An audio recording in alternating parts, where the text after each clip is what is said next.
Good evening, Council. I'm going to call the public hearing for October 22nd to order. And Clerk, may I have the roll call, please? Mayor Council. Stewart in the chair. Thank you. Just calling Council to order here, Count. folks. Thanks. Mayor Stewart in the chair. Councillor Carr. Councillor DeGenova is not in the chamber. Councillor Fry. Councillor Swanson. Councillor Hardwick.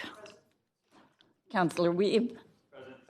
Councillor Boyle is not in the chair.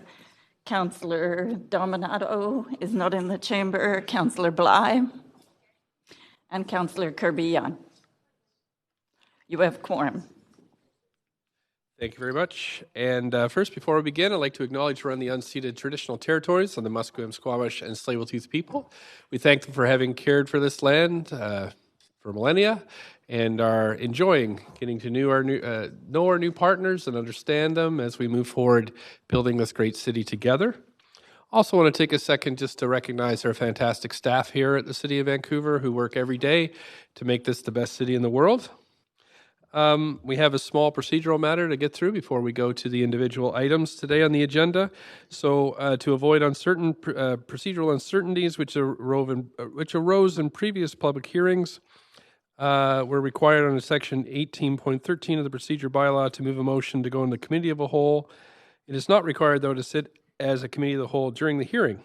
Therefore, it's the advice of the clerk that the motion to go into the Committee of the Whole be put to a vote and failed by Council. So, somebody like to move the motion? Thank you very much, Councillor Wiebe. All in favor, and I hope that's nobody. And I need a seconder first. So Councillor Kirby-Yung, thank you. All in favor? None. All opposed. Look at that. Looks like it's unanimously opposed. That's good. Okay, thanks very much. So that's failed. And all opposed, I saw Councillor Wiebe, myself, Councillor Kirby-Yung, Councillor Carr, Councillor Fry, Councillor Hardwick, I think Councillor Swanson. Okay, before we begin, I have a few announcements. I welcome everybody tonight to the Council chambers. Speakers have 5 minutes to make their comments and should limit their comments to the merits of the report being considered, and I'll be quite strict about that. Don't drift out too far into other matters. Speakers should also state whether they are in support or opposed to the recommendations. Speakers may only speak once, and any additional comments can be submitted in writing to publichearing@vancouver.ca, publichearing@vancouver.ca. Those speaking on behalf of 3 or more persons or 3 or more organizations will have up to 8 minutes to speak. The persons or representatives of the organizations must also be present, identified, and must not be speakers themselves. Finally, if Council does not conclude the public hearing this evening, we'll recess and reconvene this Thursday, October 24th at 6 p.m. here in Council chambers.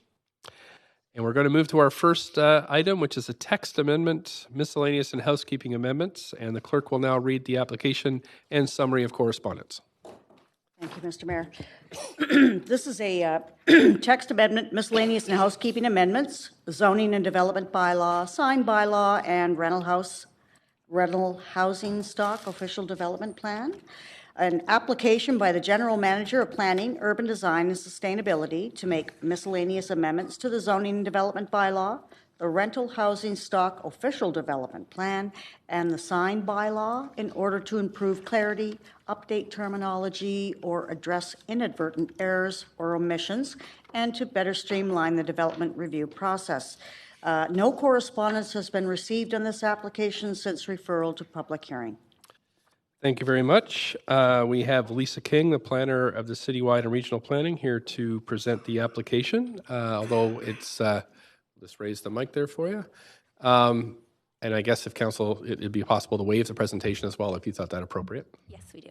Okay, thank you. Presentation's waived. Are there any questions though from council to staff? And we are going to hear from the public now. I see no questions. We have nobody on the official list, so I'm going to call 3 times if anybody in the audience would like to speak to this text amendment. So I'll call once, call twice, 3 times. Okay, thanks very much. So seeing there are no speakers, the speakers list is now closed.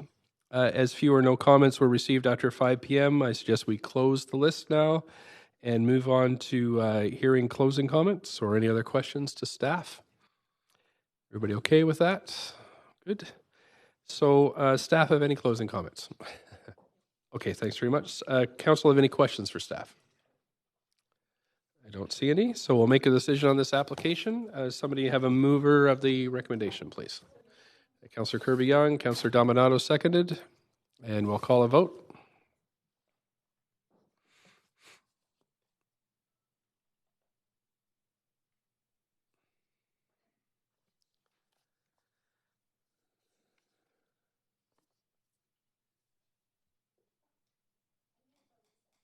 Yep. There we go. It should be up now.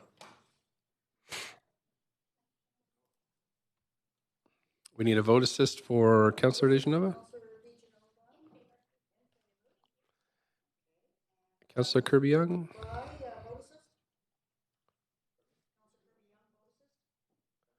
Councillor Fry and Councillor Kirby-Yung. There we go. Everybody's in favor. That's unanimous. Thank you very much. That's passed.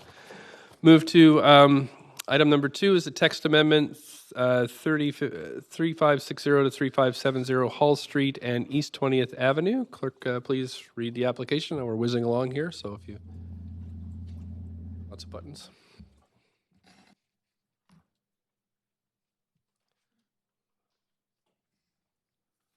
Thank you, Mr. Mayor. This is an application by the General Manager of Planning, Urban Design and Sustainability to amend the CD1 bylaw for 3560 to 3570 Hull Street and 2070 to 2090 East 20th Avenue to correct the site area in the bylaw.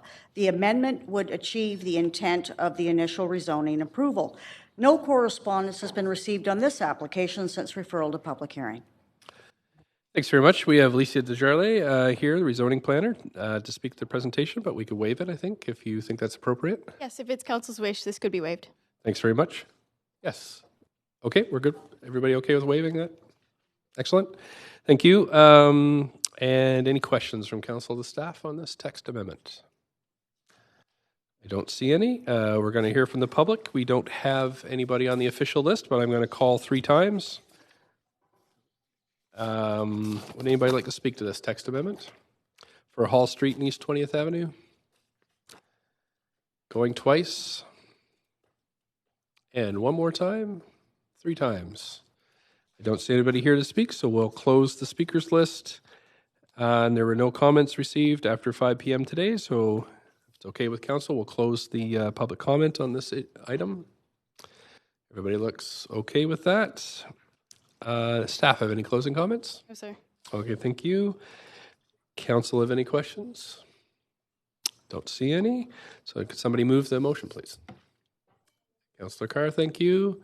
Seconder, Councillor Boyle. I'll have a vote. Oh, is there any debate on this at all? I don't see any, so let's move to a vote.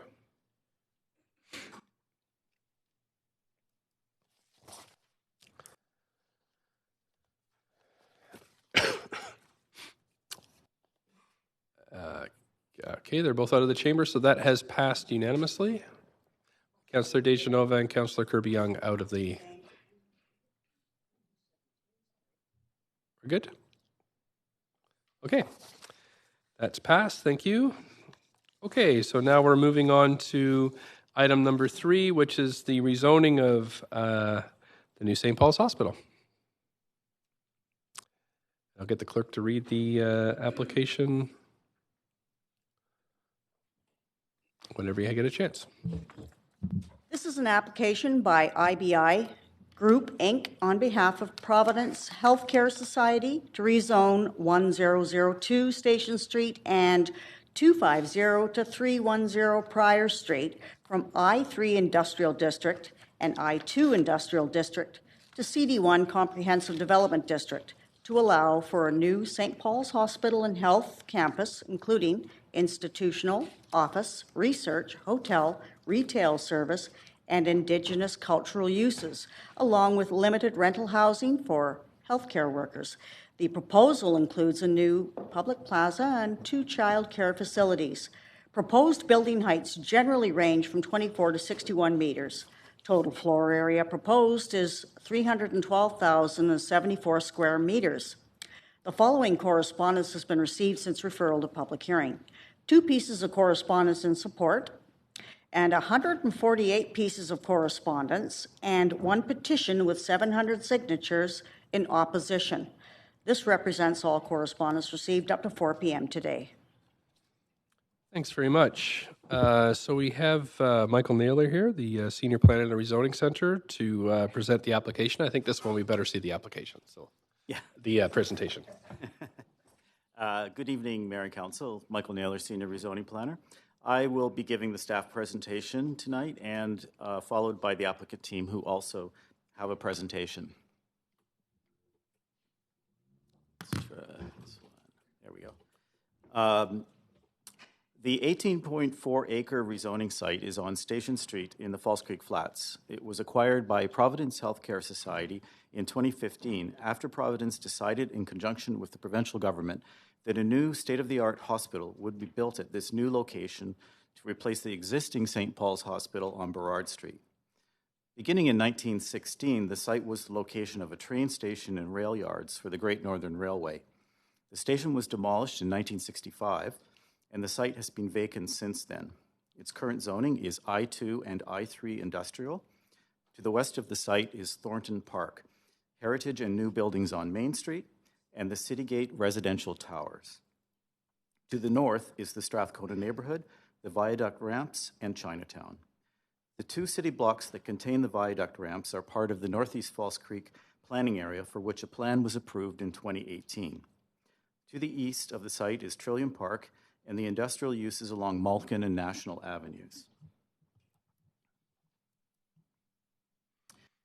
The planning for New St. Paul's followed a cost-recovered planning process, which is used for large sites for which policy does not exist to support rezoning.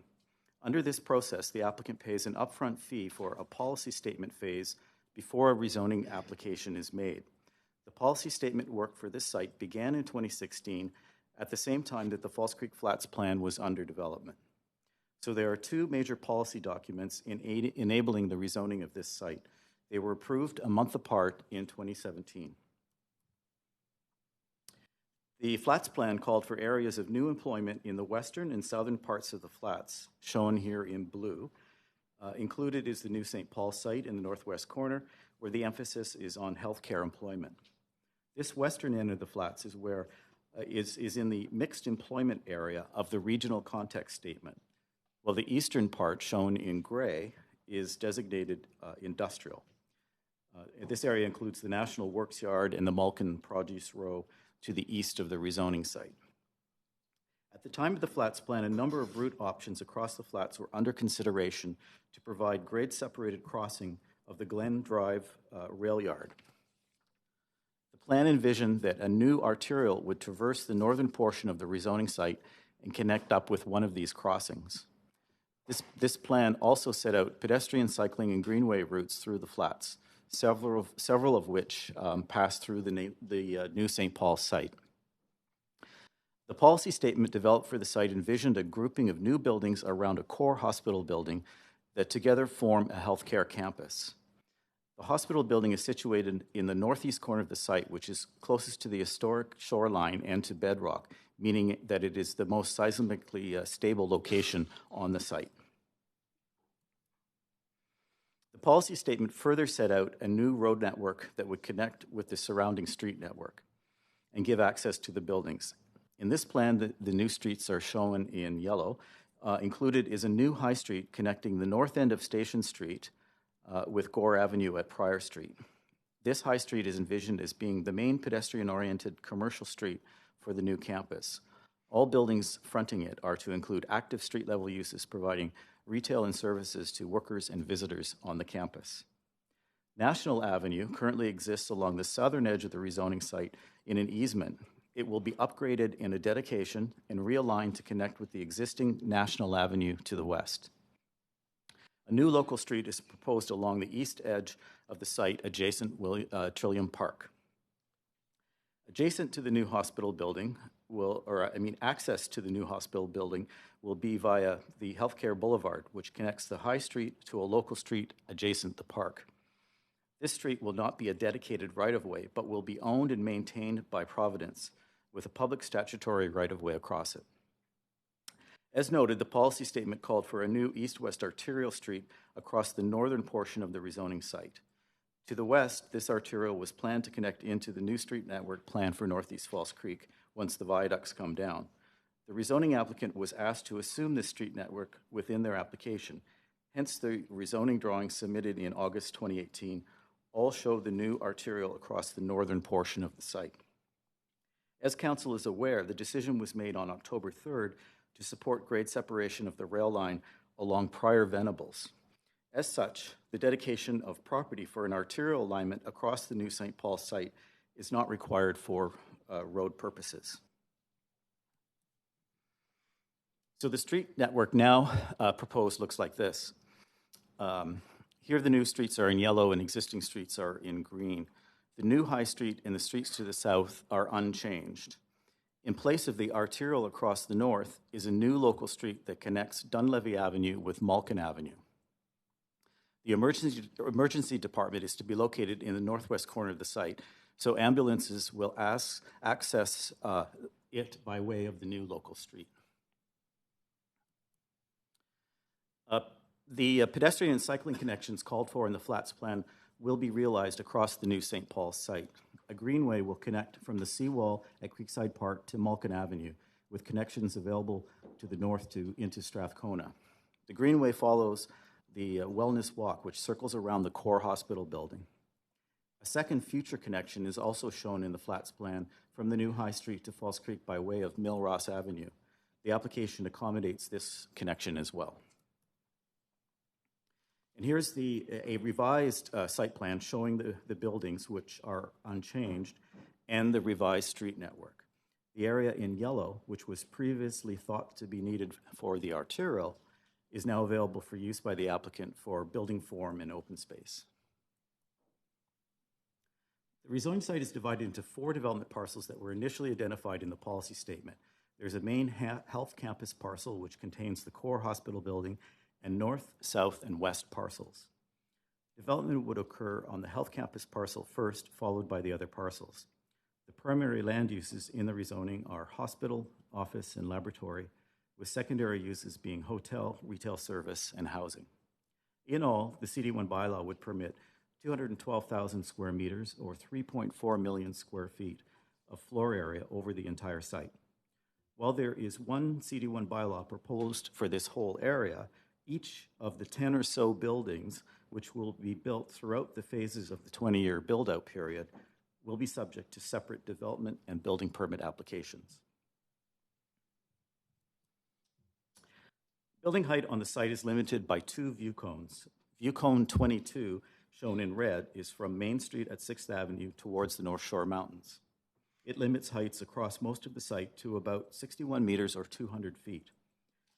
The second view cone, in blue, is from Queen Elizabeth Park, and it limits height across the east edge of the site to about 90 meters or 300 feet. The CD1 bylaw is structured to allow consideration of building heights up to the underside of these view cones. I will now go into each of the parcels and show the proposed form of development. The health campus parcel is the largest at almost 10 acres. It will contain the core hospital building, which will be the first building constructed on the rezoning site. It is to be built through a design-build finance process, which in this case entails the review of 2 separate proposals by different applicant teams during the development permit phase. Given this process, the design presented in the rezoning application and shown here is considered indicative only and will be subject to change as the selected design-build team responds to the program put forward by Providence.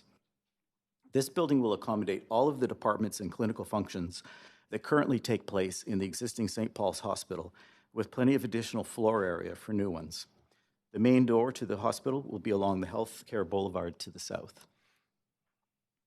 The next buildings to be constructed after the hospital are office and research buildings on the south side of the Healthcare Boulevard. A professional office building will serve the needs of healthcare practitioners who need to be in close proximity to the hospital. This is a similar relationship that the Diamond Building at VGH has to VGH's main hospital building, the Pattison Pavilion. St. Paul's is a research hospital, so there are also buildings housing research labs and offices. A 69-space childcare is proposed to be delivered in these buildings, and it is secured through a childcare agreement. The CD1 bylaw contains additional floor area in this parcel, which will be held for Phase 3 of campus development. The floor area will be used for future expansion of the hospital and for additional office and research space. The south parcel is the smallest one. It is located in the southwest corner of the site, immediately north of the train station.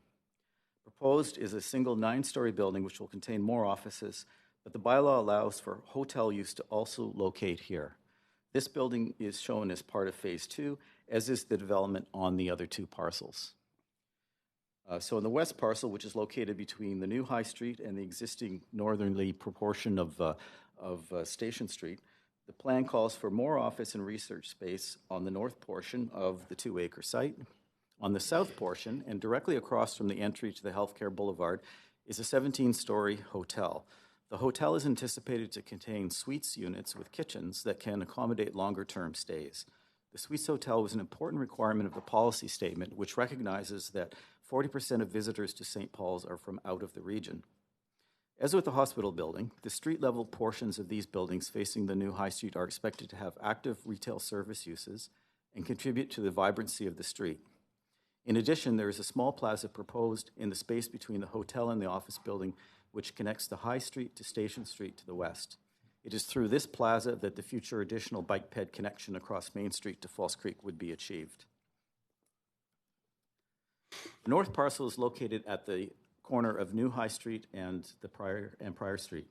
A 6-story mixed residential commercial building is proposed, shown here as viewed from the north. Housing would be introduced in the form of secured rental housing geared to staff who work on the healthcare campus. The existing St. Paul's Hospital does not currently arrange housing for any of its 2,200 employees. The employee base will grow by about 1,000 people at the new location.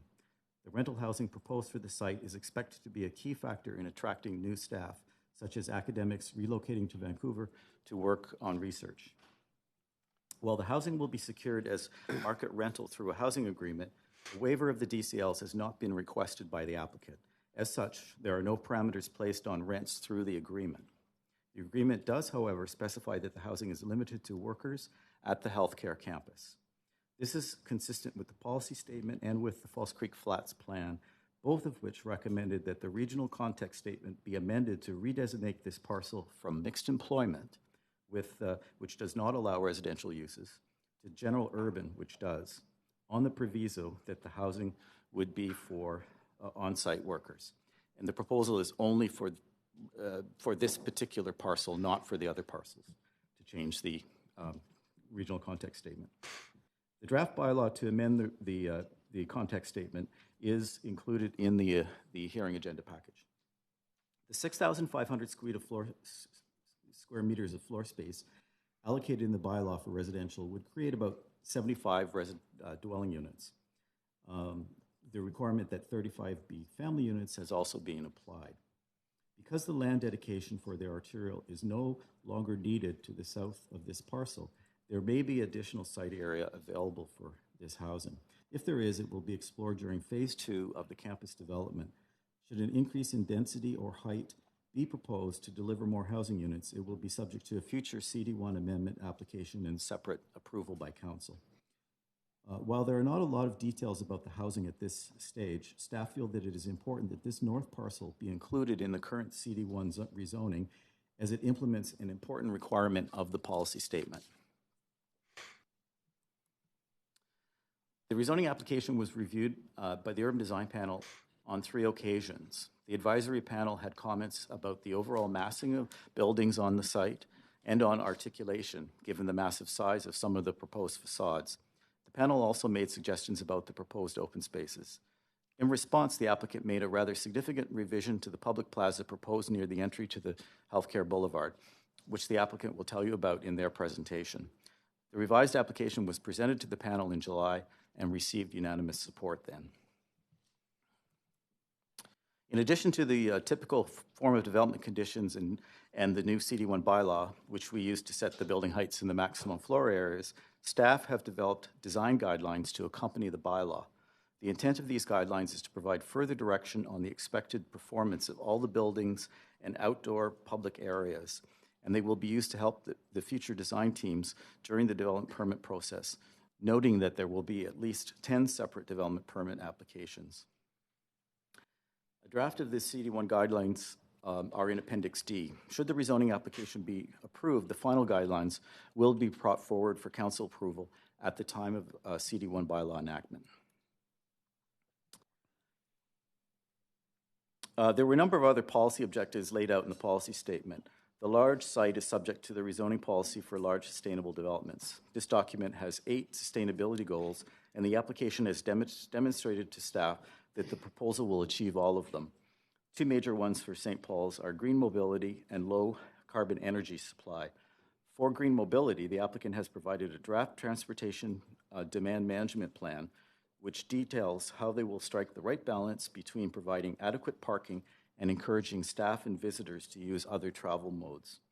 For low carbon energy supply, the applicant proposes to connect to a city-owned neighborhood energy utility, such as the one existing in Southeast Falls Creek, if feasible. It is critical for our hospitals to maintain in operation after a disaster. The new St. Paul's site is located in a floodplain between 3 and 5 meters above sea level and is at high risk for seismic and liquefaction events. The hospital building will have a minimum flood construction level of 5.0 meters, and staff have further recommended 5.4 meters if that's feasible. Staff have also identified several other flood-proofing conditions that will be further developed during the development permit process.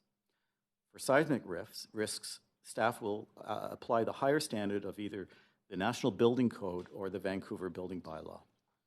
A multi-hazard and vulnerability assessment will be undertaken during the permit review. As part of that review, which will cover seismic and flooding events, among other hazards, a 5-member panel of experts will be convened to provide support and advice to the project.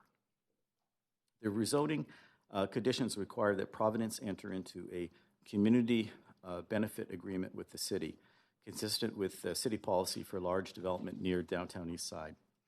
This agreement will include ways that the campus development can benefit the local community through favorable hiring practices, social procurements, supplier diversity, and local purchasing.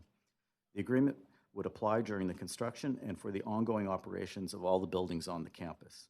The applicant will work with the city and local social development agencies, community members, and host First Nations to develop this agreement and to assist the applicant with meeting the agreement's targets. Finally, the new hospital will support Indigenous peoples and people's health and well-being. Providence Healthcare is committed to engaging with the Indigenous communities on the future design of the buildings and open spaces, as well as the overall healthcare practices. The current St. Paul's Hospital has an Aboriginal health team that provides key cultural services. The new hospital will offer more spaces and extended services to that team. There have been several opportunities for the public to participate in the planning of the new hospital. The policy statement phase had an extensive public engagement for the rezoning application. An open house was held in November 2018, attended by about 170 people. From the public, we heard concerns about building articulation in open spaces, which were echoed by the Urban Design Panel. The level of detail submitted in a rezoning application for a large institutional site is always less than what people are used to seeing for a single site, commercial or residential rezoning. As such, it is a challenge to be asked to comment on the form of development, as it generally appears as block massing in the application drawings. Staff are confident that the CD1 guidelines will provide the direction needed to ensure that the more detailed architectural response at the permit stage will address building articulation effectively. On the open space comments, you will hear from the applicant about the big move they have made with regard to the central public plaza, which we feel will deliver a much more meaningful public realm experience. The CD1 guidelines will also provide direction for the detailed design of all public open space on the site. Traffic congestion and parking impacts are understandable concerns given the size of the hospital. A major driver in the selection of this site for the hospital is its access to the city's arterial road network and to the regional transit system. Given the green mobility plan and the right approach to parking, these impacts can be minimized. We heard from residents in the buildings along Main Street adjacent to the site that they were concerned about the treatment of Station Street. This block of Station Street is an existing 100-foot wide right-of-way, but looks and functions much like a back alley. The new buildings to be constructed in the west parcel will be required by the CD1 guidelines to present facades and interfaces that contribute positively to Station Street. The street itself, given its wide right-of-way and local street function, has the opportunity to be designed with park-like features while still accommodating vehicular movements. Lastly, we heard about animal testing. Specifically, we heard a request that the city use its regulatory powers in zoning to not allow animal testing to occur on this CD1 site. The city does not currently regulate animal testing, which may occur wherever laboratory use is approved. Animal testing for medical research purposes is regulated by senior government levels. Staff reviewed with Providence the regulatory framework under which they operate in conjunction with UBC, and we are satisfied that the practice does not need to be regulated at the municipal level. As the city does not currently have a policy on animal testing, the CD1 bylaw that is before you tonight does not allow animal testing. Or does, sorry, it does allow animal testing. Okay. This slide identifies the expected public benefits that will be achieved through the rezoning. There are 2 childcare facilities proposed at 49 and 69 spaces. These will be secured through a childcare agreement. The rezoning will also deliver significant public open space, including the St. Paul's Plaza, a wellness walk, a healing corridor, and the hotel forecourt. In addition, there is the community benefits agreement. The site is subject to development cost levies and public art. Given the size of the site and the amount of the floor area permitted, the total amounts in today's dollars is $97.6 million, which will be delivered with each building permit over the 20-year build-out period. So that concludes the staff opening remarks, and I think we're going to hear from the applicant team, and after that, there are numerous staff present to answer questions. Thank you.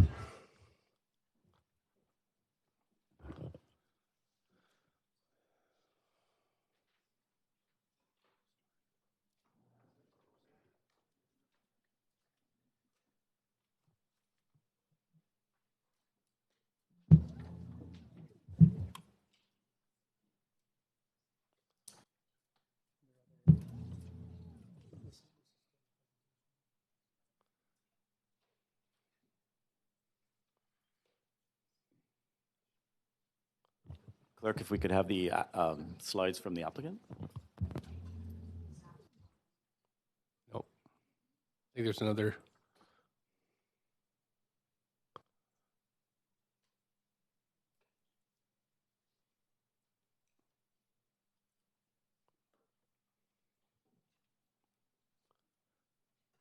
I guess maybe there's another file. Okay, just a moment, please.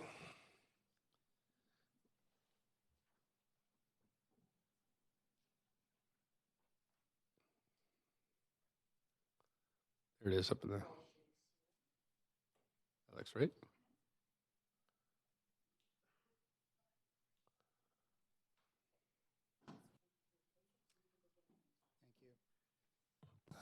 Thank you for having us tonight. My name is Jeff Pike. I'm an orthopedic surgeon at St. Paul's and the physician lead for clinical planning. Over the next 25 minutes or so, 3 of us from the St. Paul's team will take you through a bit of the history of St. Paul's, the master planning to this point, and some discussion around resilience and sustainability moving forward. The first thing to point out is the long history that St. Paul's has had in Vancouver. In 1894, the Sisters of Providence arrived in Vancouver, almost 125 years ago, coming up to our 125th anniversary in a few months. When they started, it was a small hospital and really truly serving the West End and the local populations right around it. And over the course of 50 years or so, really started to evolve into something much bigger than its humble beginnings. In 1956 was the first made in Canada heart-lung machine. 1977 was the first pulmonary research lab that had global impact around the world. In 1990, as many here will recall, was the AIDS and HIV crisis. And it was at St. Paul's with Julio Montaner and his colleagues who really took on the challenge and revolutionized care, really truly around the world. 2005, that's John Webb pioneering around percutaneous heart valve replacement. Again, something that's had a global impact. 2010, the harm reduction strategies in the downtown east side, many of which were pioneered by our colleagues at St. Paul's as well. And so here we are in 2019, and the question is, where do we go from here? It's a very exciting point in the history and legacy of St. Paul's in Providence. And this is a huge opportunity for all of us who love the city and love the province. Building on our components over time, it's really always focused on patient care and the experience of families and patients. People and standing up for what they believe in and what is important to them has been important from our beginnings as well. And a sense of discovery based both through research and through inquiry with patients has been important and led to many of the innovations that have had a lasting impact to this point. Also, populations of emphasis. St. Paul's in Providence was one of the first organizations in BC to recognize that to focus on individual patients, we had to look at whole groups of populations with specific disease processes as well. And so with that in mind, it starts with our vision that is always focused on compassionate care, what it means to engage our learners in teaching and research, and an opportunity to reimagine what a healthcare campus and hospital should look like in 2019 and beyond. It started really meaningfully in 2017 with the Falls Creek Flats Plan, which articulated the high-level plan, which really fascinatingly for us connects us to the creative campus, most notably Emily Carr. As healthcare is increasingly digitally focused, the opportunity to liaise with the digital world in a really meaningful and physically connected way, I think will have an enormous impact on the city and our opportunity for making economic impact in the region as well. There are three major components that I think are worth keeping in mind about why this opportunity is so special. The first is that this is undeveloped land. We're not dealing with an add-on or an additional wing or dealing with roadways and all of those typical constraints for almost every healthcare project in the province. And the fact that it's in an urban environment. This is truly the last time that we are going to see this opportunity where building a health campus from the ground up in an urban environment without those constraints in an undeveloped location is truly unique. Secondly is the unique role that St. Paul's plays. As I mentioned, there's deep ties to the community and where it resides, to the West End, to the downtown east side, Strathcona, and the central city. But as important as those populations are, we have a very important role provincially with cochlear implants, with heart transplant, which are the only programs of their kind in the province. And so we have this dual role of serving our local population, where we have close ties and having a provincial impact as well. And then the focus is always on patients and families, which underpins all of this. Just to give you a sense of where healthcare is shifting, the current model, and certainly until recently, is focused on a predominant flow of services towards acute care. The hospital has been the first and last place to seek care in most instances. And what does that meant? Well, it's meant inadequate and inconsistent coordination and communication. There's generally an over-reliance on acute care. And when there's unscheduled problems, typically that means a trip to the emergency department. In the future, we think this is going to be different. This is going to be really focused on reversing that flow and focusing care on the primary care networks where family practitioners and community services closer to home will be located.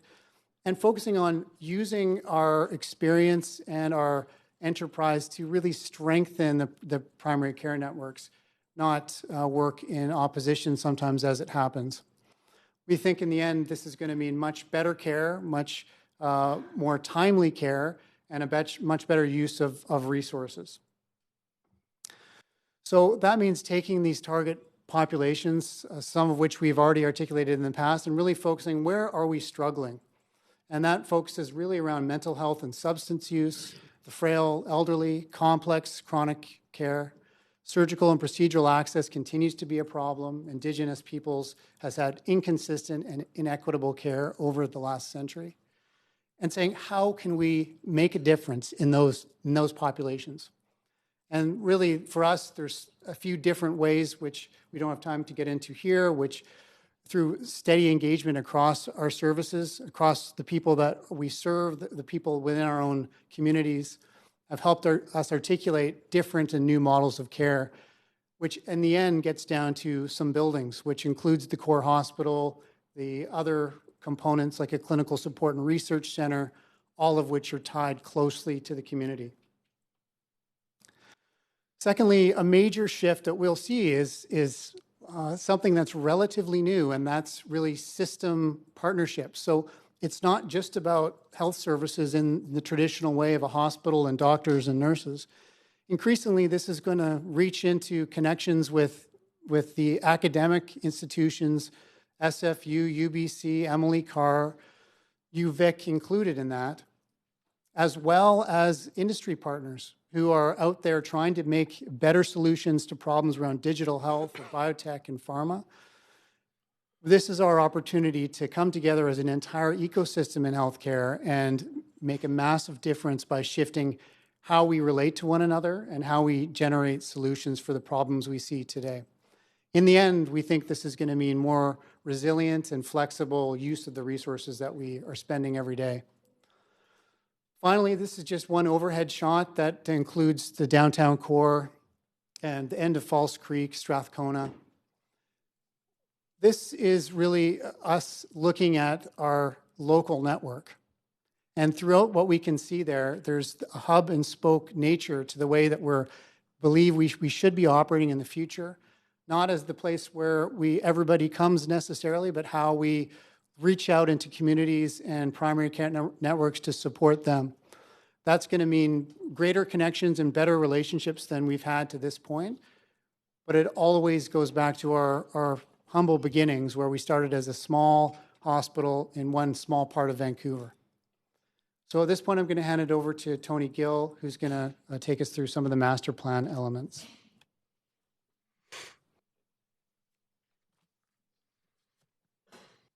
Well, I appreciate this opportunity to present the master plan to you.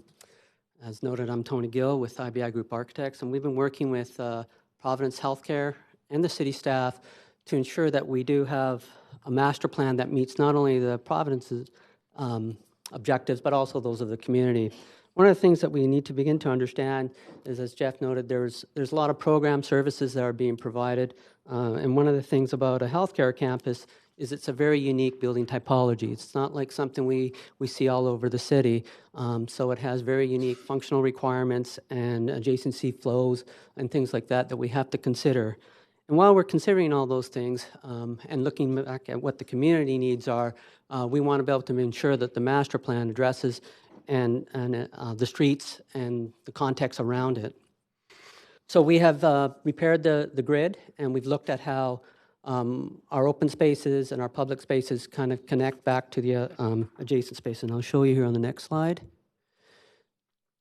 So when we begin to look at the network around us, there are the parks adjacent to us, including Trillium Park, Thornton Park, and also to Falls Creek. We have roadways and networks and pathways that all connect back to those, and trying to find permeability through the site. And in that process, we are repairing that street grid and allowing the flows to continue through, and ensuring that the public realm is addressed and enhanced. As mentioned earlier, one of the key things that came out of Urban Design Panel and discussions with the city was creating a great plaza and creating a civic presence. And one of the key things that we did here is at the corner there, you can see it in the large square. We pulled the buildings back to enhance and enlarge the civic presence there. Unlike Thornton Park or Trillium Park, this is a very unique opportunity to create a civic presence, not only to address the main entrance to the hospital, but also to have an opportunity for different types of activities, such as the Lights of Hope. And here's a high-level kind of concept that shows those opportunities. And that is also facing south, so it gets plenty of sunlight. And it is also similar and maybe a little bit larger than the Art Gallery Plaza. Next one.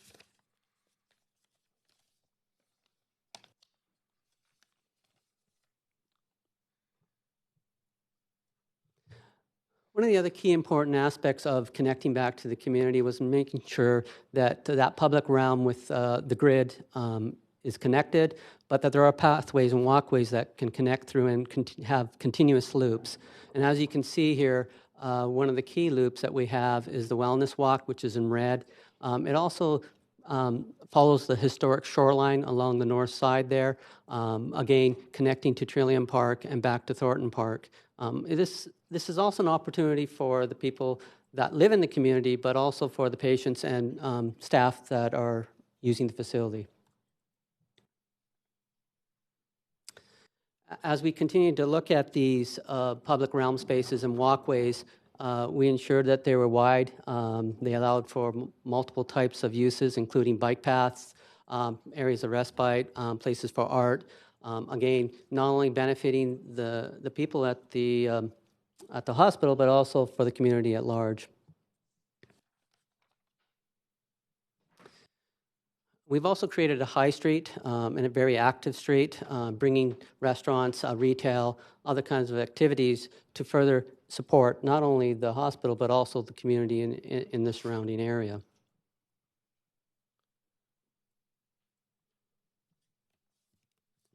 Slide.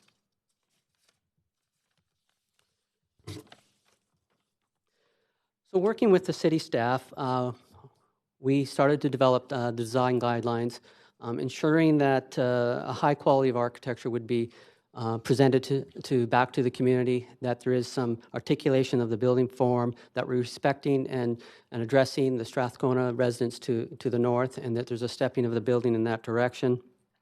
So that transition of scale also towards Trillium Park was important to us, and again, we're all addressed within the guidelines. And including respecting the view counts that were discussed earlier and shown to. The transportation system was carefully looked at. We had to ensure that there were multiple areas for vehicles and trucks to move and cars to come, and also protect and ensure that those walkways, including the Wellness Walk, were still vibrant and able to not conflict with the other vehicles. So you'll see multiple loops and circular rounds around to ensure that traffic continues to move through freely. While the Wellness Walk and the other pedestrian realms are enhanced and protected. With respect to the resilience of the building, one of the key things that we've looked at is that this site, when studying it, we used the FEMA P58 assessment tool to model the design and to set the resilience performance expectations. So this is no different than what we would do on any other facility within Vancouver, ensuring that it meets the highest standards of the code and that it is a post-disaster building. So I'm going to turn it over now to Angie. And Angie will talk about sustainability and climate resilience. Thank you.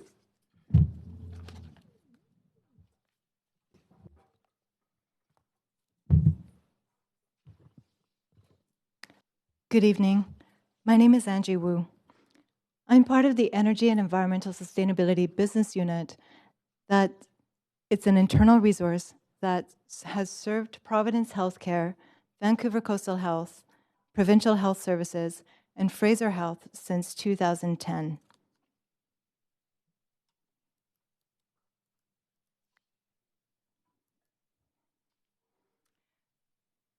Our Climate Resilience and Adaptation program works with health project teams to identify opportunities for building climate resilience over time on health campuses and in their communities, including for PHC here in Vancouver and from Richmond up to Bella Bella for Vancouver Coastal Health.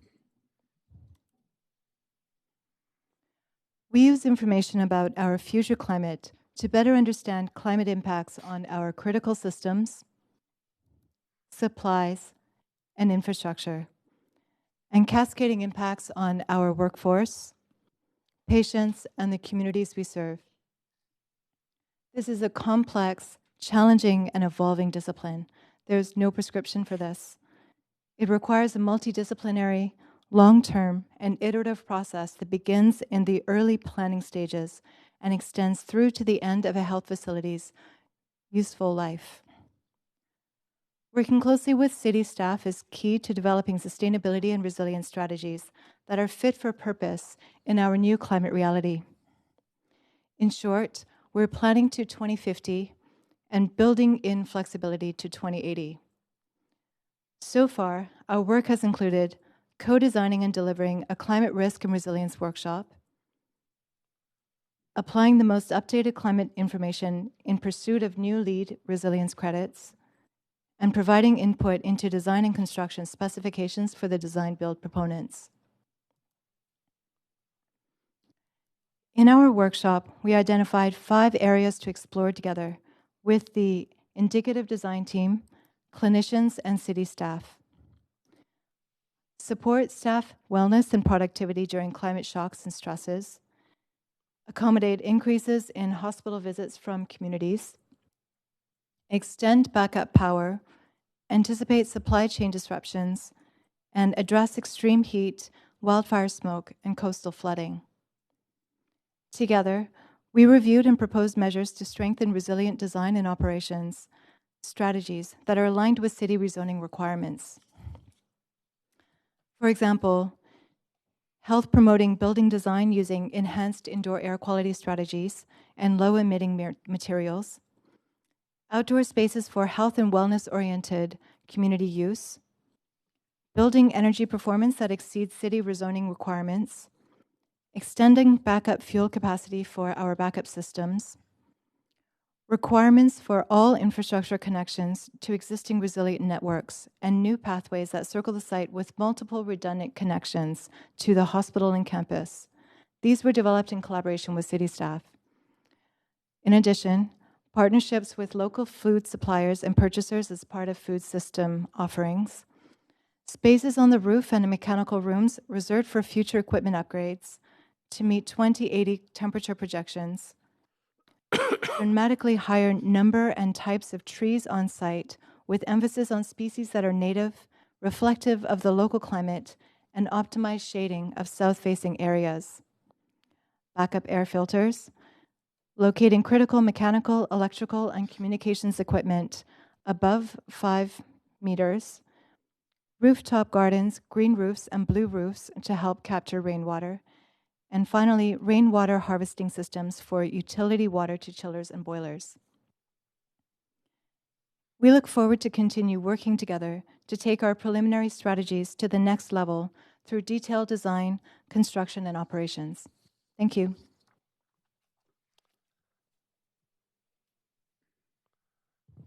Thank you very much for your attention. Just a final word. You know, for me, someone who grew up in Vancouver, was born 300 meters from here, I feel strongly that this opportunity that we presented to you is very unique, and in our lifetimes is not going to be one that's going to come through this room again like this. We're really excited about what it's going to mean for our patients as we look to transform the way patients experience care and the outcomes that they receive, as well as, I think, an enormous economic impact to the city that has been unprecedented to this point in many ways. Much of it relies on our ability to integrate with the community and with the primary care networks that I mentioned, and we look forward to the next phase in planning. Thank you.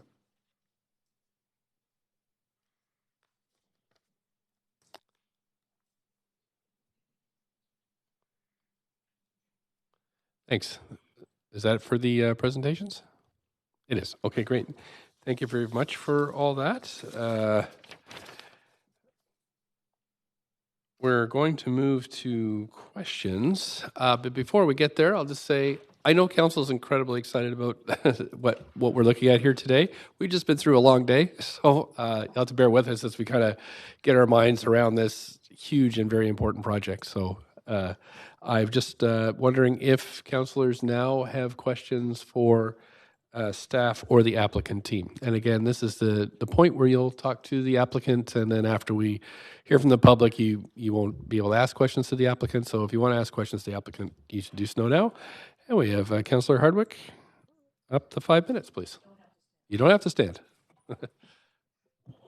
Mr. Naylor, from IBI Group, please. Oh, not the architect. I'm sorry, was it Mr. Naylor? Yes. Did I get that right? I'm Right, sorry. With city planning. That's right, sorry. You went one after the other, and I had it. Anyhow. Are you familiar with other plans in the past for this land prior to the current plan for St. Paul's? I am. The reason I'm asking is I was involved going back to the mid-'90s in a plan to put a film studio on the place, which in fact IBI Group was involved with at the time. And we were looking at use of the land, which was largely industrial, but partially looked at some live work at the time. And we were encouraged at that time to look at those uses because of concerns about the land and the fact that it was not considered to be stable and a mud flat. And so it's always, in my understanding, been concerns about that land and its stability. And so, and again, I bring up this former use, industrial use, because we were warned about it at the time. So knowing that, how did we get to the point of looking at putting such a sensitive activity as a hospital on what may be unstable land? I think the condition on this particular site is the same all the way across the Falls Creek Flats. And over the last 20 years, we have seen a number of buildings constructed in the flats. So I think I'm not a structural engineer, but I think it is possible to build buildings there. And I don't know if one of my colleagues wants to address the actual hospital there, but I think that whatever happened when you were involved in this in the 1990s, we've moved on and we can build quite substantial buildings in the flats. So the answer then, so it was 1996 actually, but so the answer is that our building technology is today more advanced than it was 20 odd years ago? That's out of my league. I can't speak to that.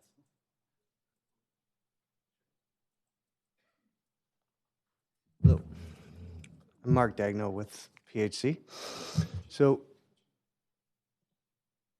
senior manager with our design build team with PHC. We have structural engineers and geotechnical engineers working on our project. And we've modeled it. What will happen is we will remove all the liquefiable soil from the form of development. Maybe the form of development in 1996 was slightly different than this. We'll be developing 3 stories underground to be on glacial till. This site is a Class C site, geotechnically, and perfectly average.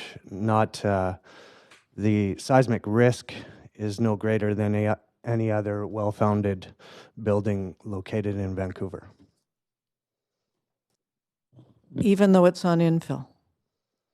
It'll be resting on the glacial till below the infill. Okay, well, I'll look forward to that. I'm sure that there'll be significant due diligence around this. There will be. Thanks so much. On to Councillor Carr. Yes, thanks so much. What's the life expectancy of this facility?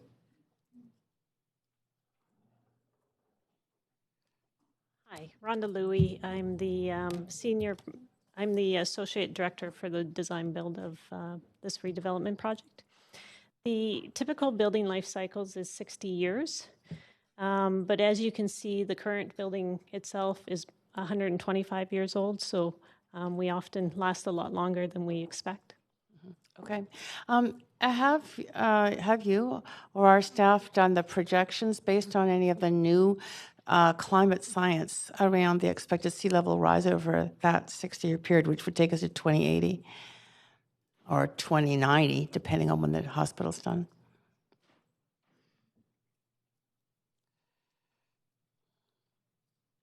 That's a bit out of my realm.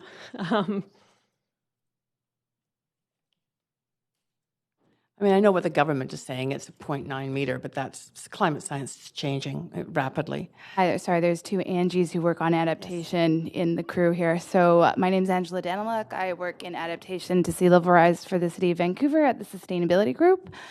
Myself and my colleagues have been working closely with Angie and PHC on this question about the projections for sea level rise, and we've been, right now, our planning standard is 1 meter by 2100 and then 2 meters by 2200. The latest IPCC and national estimates on sea level rise for the Pacific West Coast is still in line with that range of 1 to 2. And so we've baked in that information into the rezoning condition around flood construction levels. Okay.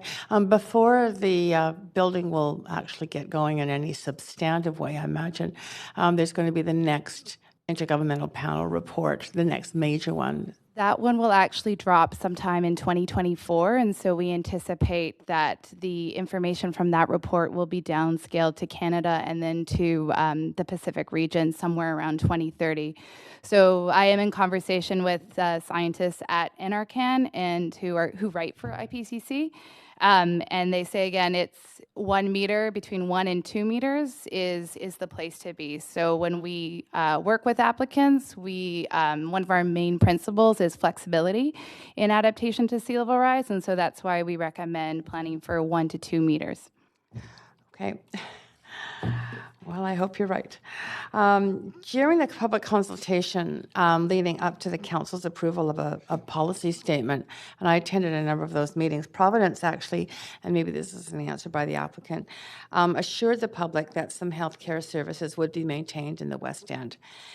So I want to know what the status of decision-making is around the retention of healthcare services, especially to some significant populations, seniors in specific, and people involved with HIV/AIDS in the West End. So thank you for the question. I think the first thing to say is that there's been significant changes actually in the last 2 years since the policy statement was first passed. The first major thing is the Urgent Primary Care Center that's currently in the West End, as well as the former Three Bridges Clinic, which is both of those locations are now serving extended hours, more community services, which includes more than just the typical kind of 8 to 4, 8 to 5 hours for a primary care center. Both of those sites are, again, in the model, as I demonstrated, is now becoming more and more integrated with acute care. So they're not standing alone, whereas in the past, in many instances, they did. The future is really an integration of a network that links the acute care services with urgent primary care centers, such as the one now in the West End. That will only increase, and with the increasing use of virtual health and technologies that allow for folks to have care actually within their home or frankly wherever is convenient for them, the level of service close to home is going to increase in the West End by virtue of the network that we're hoping to be driving as we move forward. Thanks. I have time for one last question. There's 75 dwelling units in the health employee housing. How many staff are intended or expected at the facility? 10,000. So we have daily staff loads of about 2,200 people. How much? 2,200 daily staff load. Okay. That's all I have time for. Thank you. Thanks. On to Councillor Swanson.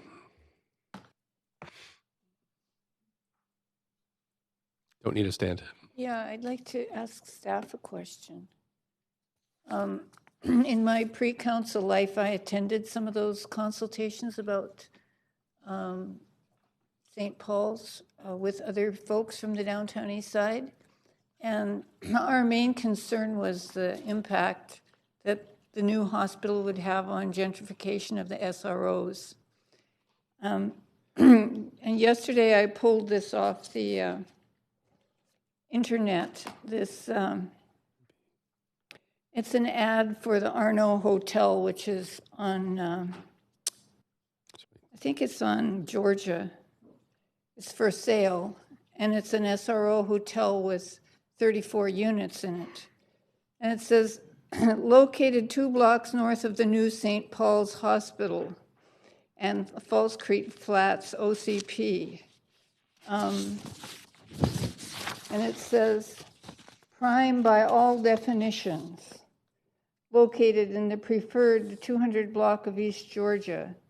The subject property is strategically located to capitalize on the city's tremendous growth, as just 2 blocks south will be the new $1.9 billion St. Paul's Hospital. I can get you to move to the question. So the question is, what is the city and or the proponent doing to protect SRO residents from gentrification, eviction, and homelessness because of a new building like this going in? Evening, Mayor, Councillors. Tom Wanklin, Senior Planner, Downtown Eastside. Absolutely correct. We've been very concerned about the benefits that are being brought to the city and to the province at the same time as bringing potential impacts and gentrification challenges to the area. And the concerns that were raised by Councillor at the time of the policy statement were taken very seriously. We participated and arranged and paid for a consultant to do a social impact assessment, which highlighted a number of challenges that would be faced in the vicinity of the hospital.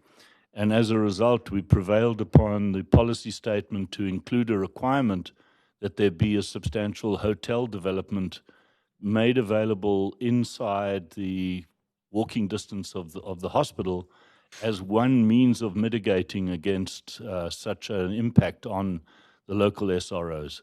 Further to that, despite the fact that the area was mixed employment zoned in I3, we recommended that in the policy statement that there be at least 75 dwelling units permitted to provide for visiting researchers and intelligentsia who would be engaged in the hospital.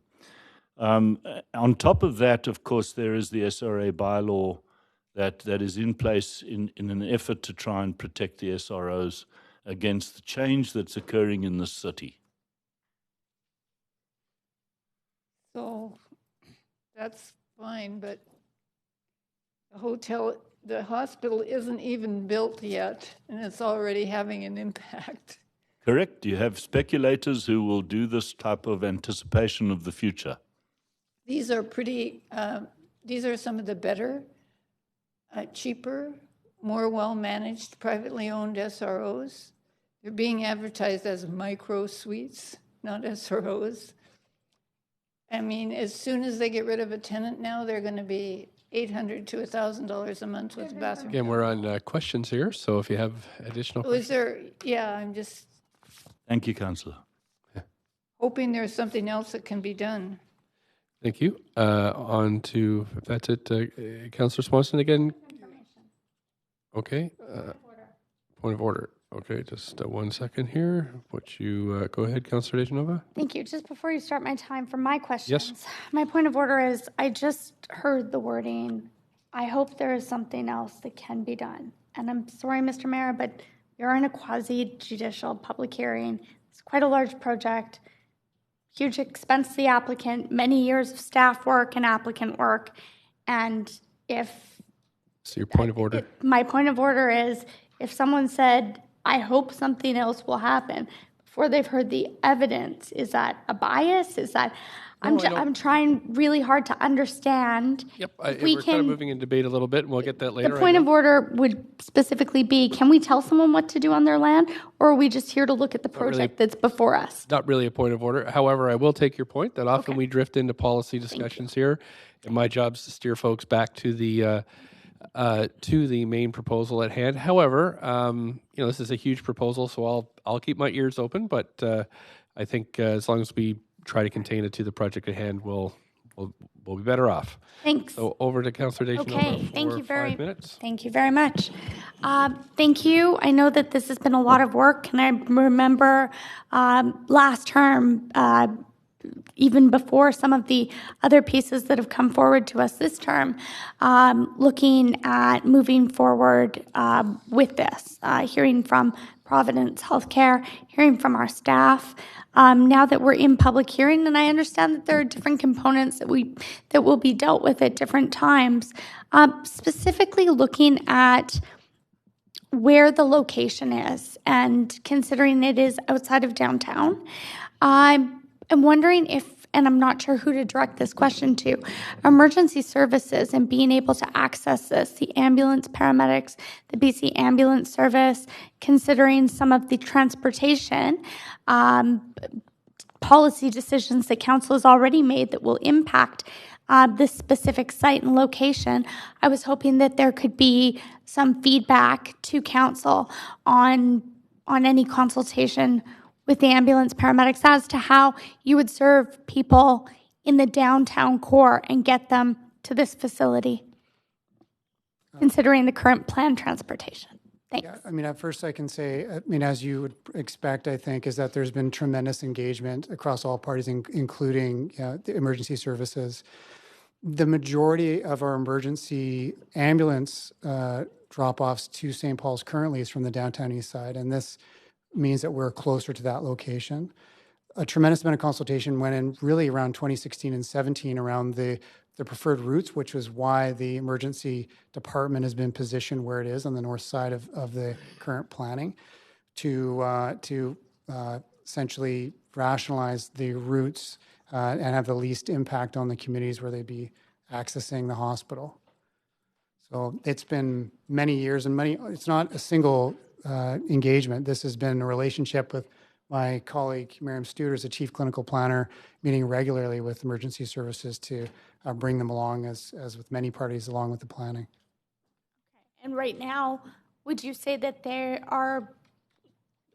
is there any feedback that you can share with us right now as to any input you've had from them as to this location specifically and their ability to access it from downtown? It was their preferred location, just in terms of ease of major thoroughfares and where the new arterial was planned and is close to. So they're satisfied to this point. Thank you very much. Also, on the question of affordability, I'm wondering when we look at, and I know this is the only opportunity I have to ask questions of the applicant, in looking at your current facility and your limitations, and we heard about that in the presentation, definitely see that through the policy report. Wondering if this, can you give me on average how many more patients you'll be able to serve at this location?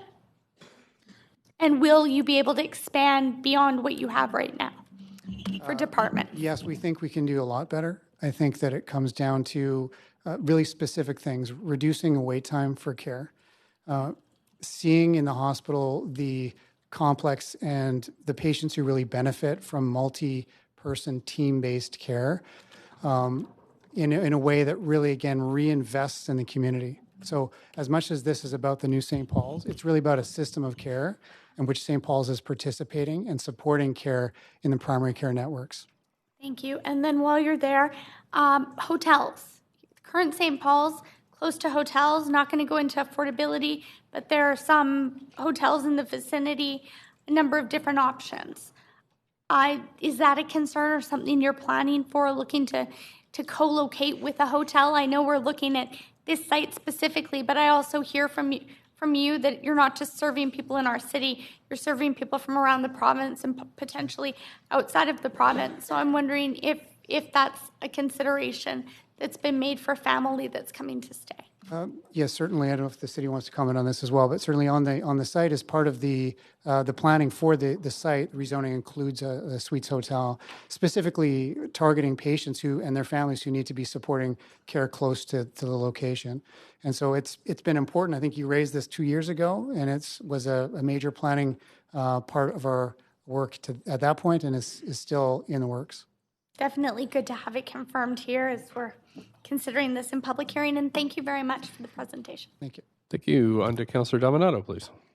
Thank you, Mr. Mayor, and this question is to Providence. I'm just curious about what plans you have specifically around mental health and substance use treatment services at the hospital, and particularly in the context of withdrawal beds, transition beds, recovery options. So from a kind of a living housing perspective.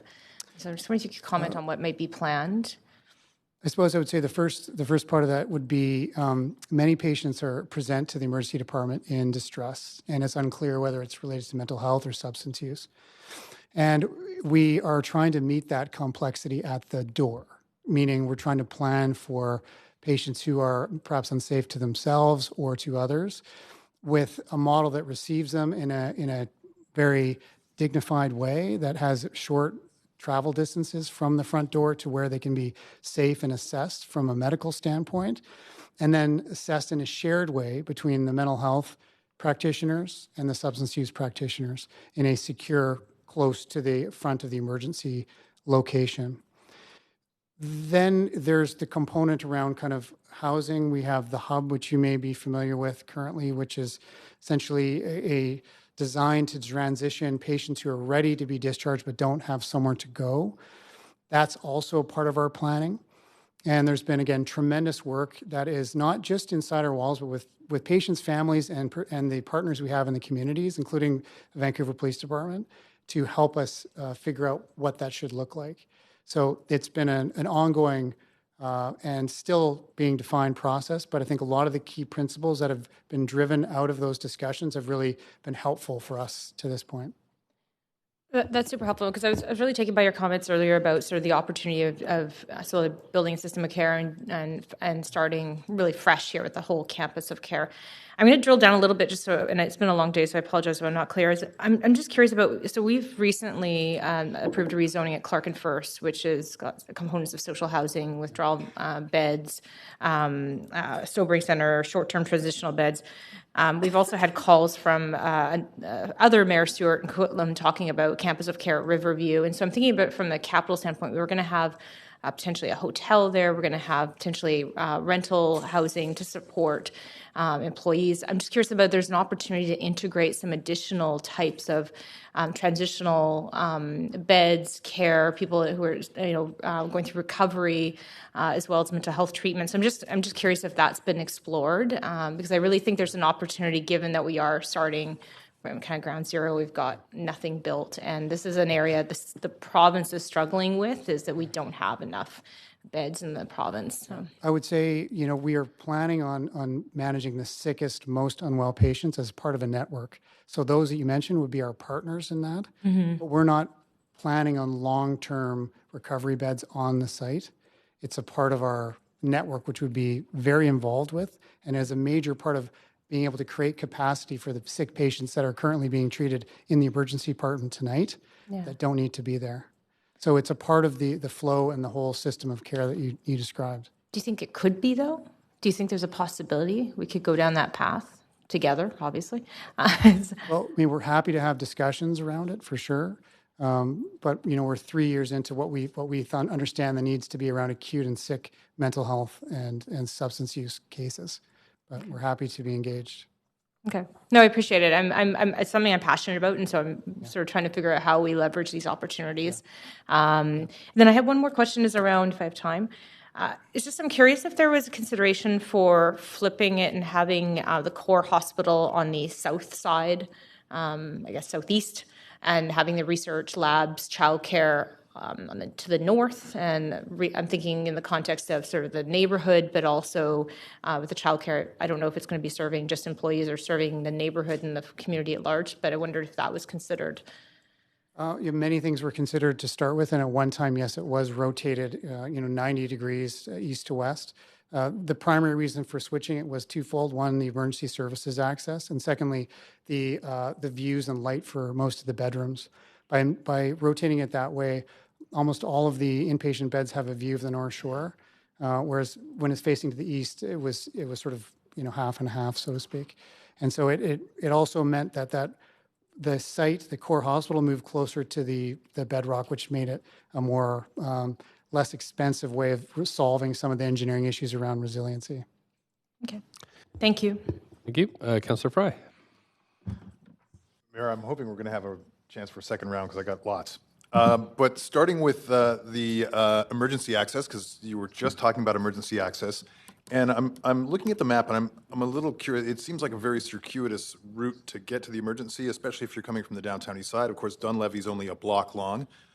Jackson is kind of congested. So I'm just wondering, have you folks considered where the optional arterial was to be, having a driveway off the high street that could kind of contain more of the emergency access through the hospital precinct?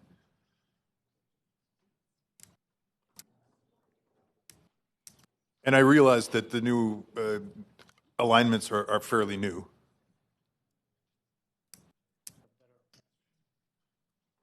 Council, Jesse Grizzly-Jones with Engineering Development Services. So, as you are correct, these changes are a result of the decision in the previous council meeting, and the new alignment that connects down off of Dunlevy is actually quite an ideal scenario for emergency access. In the previous iteration, they were coming off of the arterial, which presented some problems, and so this new alignment actually provides a nice, quieter street for the ambulances to enter and exit. Off Pryor, so they're going to come Main Street to Pryor to Dunlevy and... Correct, yeah. Okay. So no, a driveway option within the precinct is not... I think an additional driveway would cause significant issues for both pedestrians and cyclists.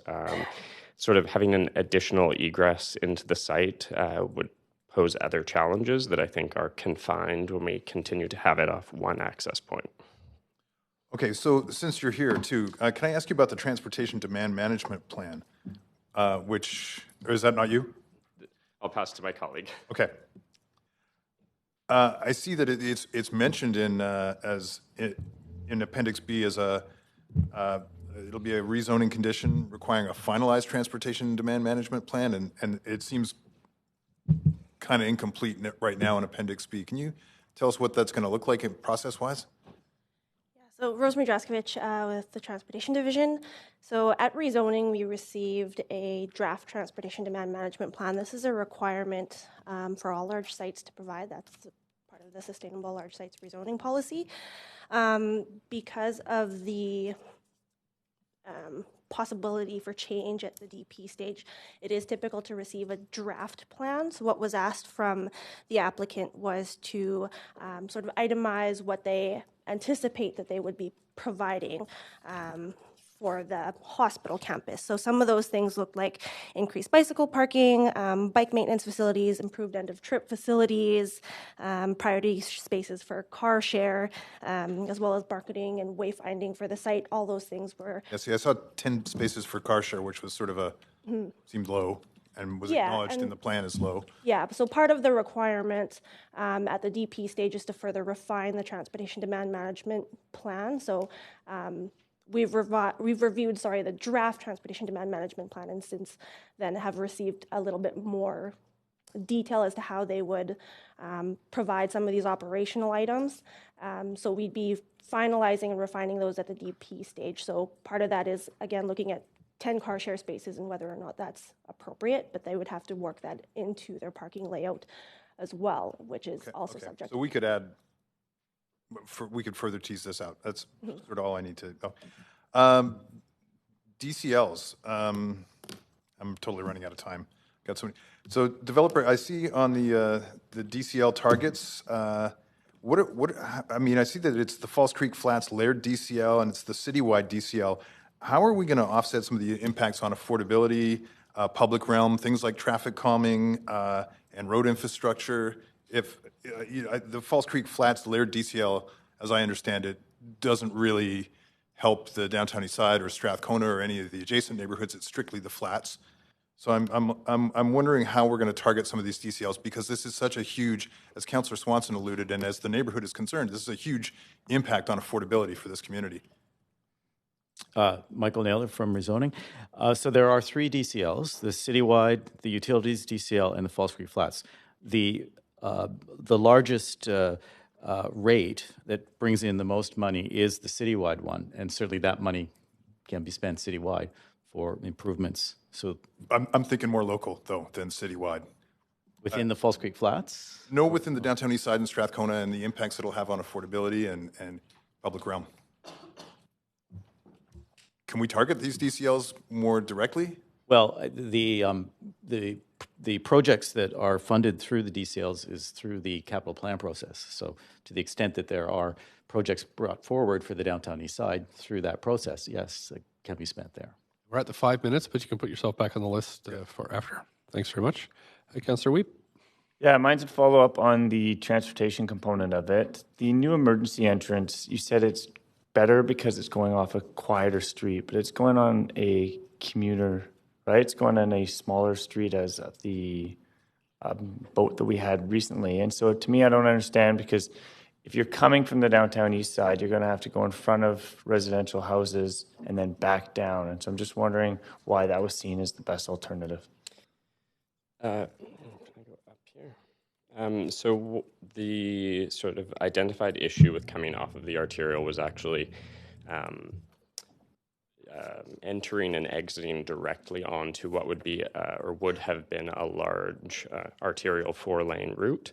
And so having hospitals attempting to make those maneuvers would pose problems, whereas having them come off of a smaller street with less continual traffic poses less challenges for those ambulances entering and exiting the site.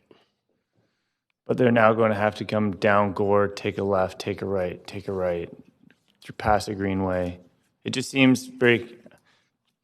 It'd be interesting to see that transportation plan moving forward, because when you look at this, it doesn't seem like it would make sense for first responders to move around the site. Same thing goes with the trucking route. So as we made those changes, just wondering how that route looks on National, and with the plaza and the connections shown to Thornton, what we're looking at the transportation side with the truckers. One of the most significant improvements that the overall plan provides is the realignment of National. So the bit of the S bend that you see at the bottom reduces the conflict that we were seeing for trucks that would be coming down Main and wanting to get onto National. Currently, they have to make sort of a right and then an immediate left, which is very challenging to make those movements. And so now with the realignment, it will actually sort of prioritize and make it much easier to access the hospital on the southern side. And so those truck movements will be logical and obvious. And so the entering and exiting for all of the sort of loading and services will come off of the south side, off of National, sort of away from the residential to the north. Okay, and then from the energy side, it talked about that they would want to use the city-owned energy, district energy. Is there a deal in place, or what is the actual look at the energy plan for the project? Hi, Alex Charpentier, senior engineer with the Neighborhood Energy Utility. So the plan is to connect the hospital with the Southeast Falls Creek Neighborhood Energy Utility, the city utility, but we are working with the hospital, with Providence, on the best win-win situation for us. So the goal is to find the best way to interconnect the hospital to our system. The hospital is a very specific building because it has its own backup power generation, backup heating generation. It will have a lot of cooling, and so waste heat from cooling. So For now in the reasoning, it has to connect to us, and as they will work with through the design build process, we will work with them on the best scenario. Okay. And then last is on kind of the zero waste component, and as we're moving forward to kind of be a leader in the greenest city across the world, one of the things is hospitals have a significant amount of single-use items and waste. What are we doing to ensure that this hospital is kind of meeting the leading edge of our greenest city goals here at the City of Vancouver?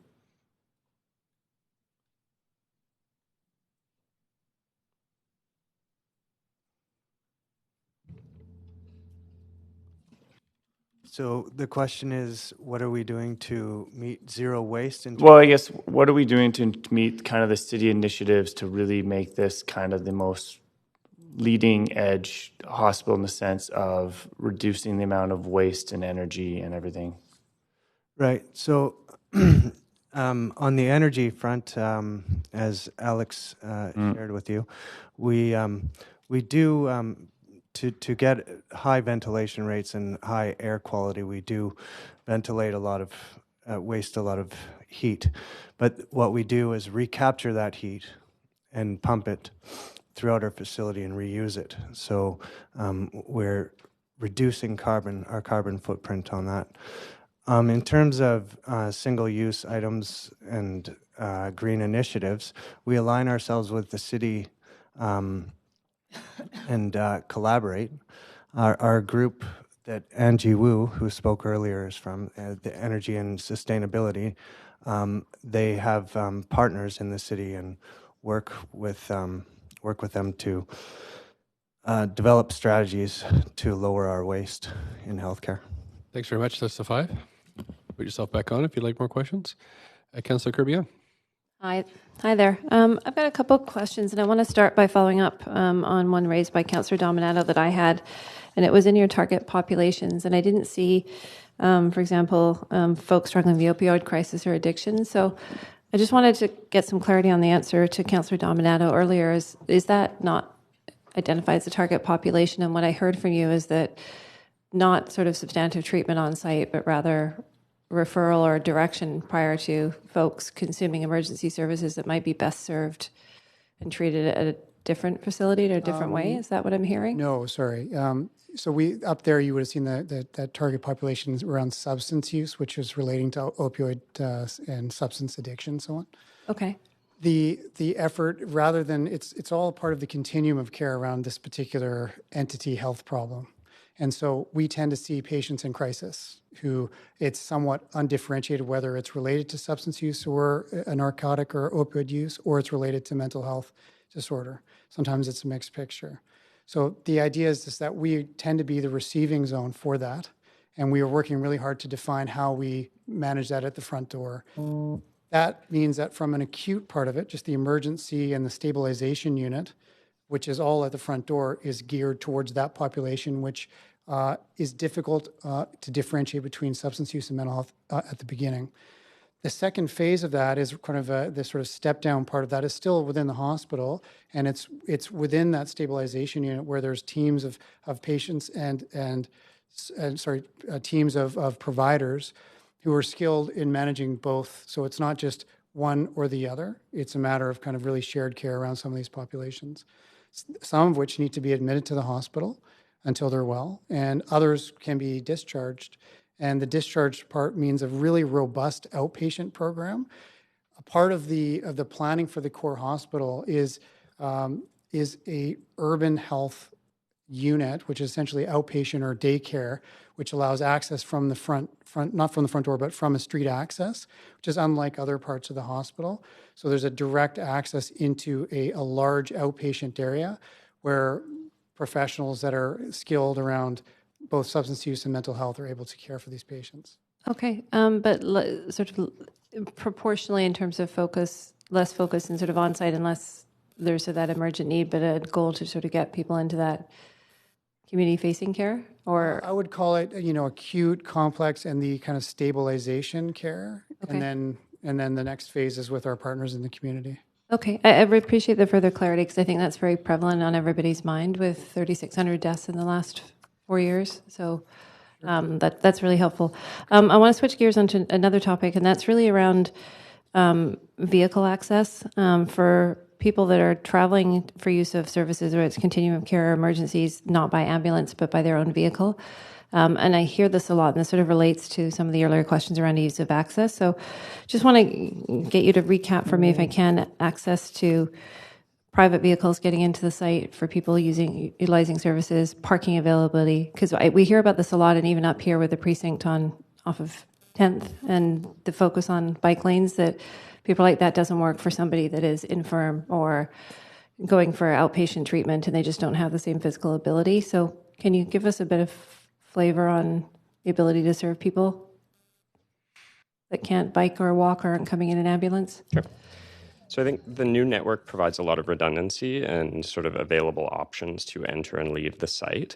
The new hospital boulevard that runs through the center of the site will be designed for sort of ease of pickup and drop off. So it's a benefit of a new sort of broad site redevelopment is that there's sufficient space to have good, effective, and significant amount of pickup and drop off. So those people who are arriving that are not walking or cycling to the site have a space to do so properly and access underground parking facilities as well.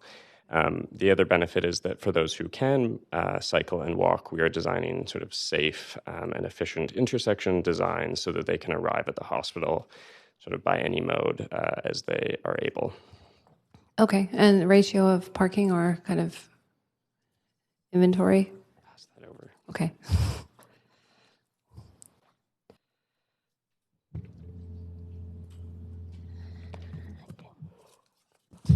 Rosemary Jaskevich with the Transportation Division. So the entire site is required to meet the parking bylaw requirements. The whole site requires approximately 4,000 spaces, 2,500-ish of which are for the hospital campus. I'll also note that the developments are eligible for reductions to vehicle parking, given their proximity to transit, as well as with the transportation demand management plan that they'll be required to provide as well.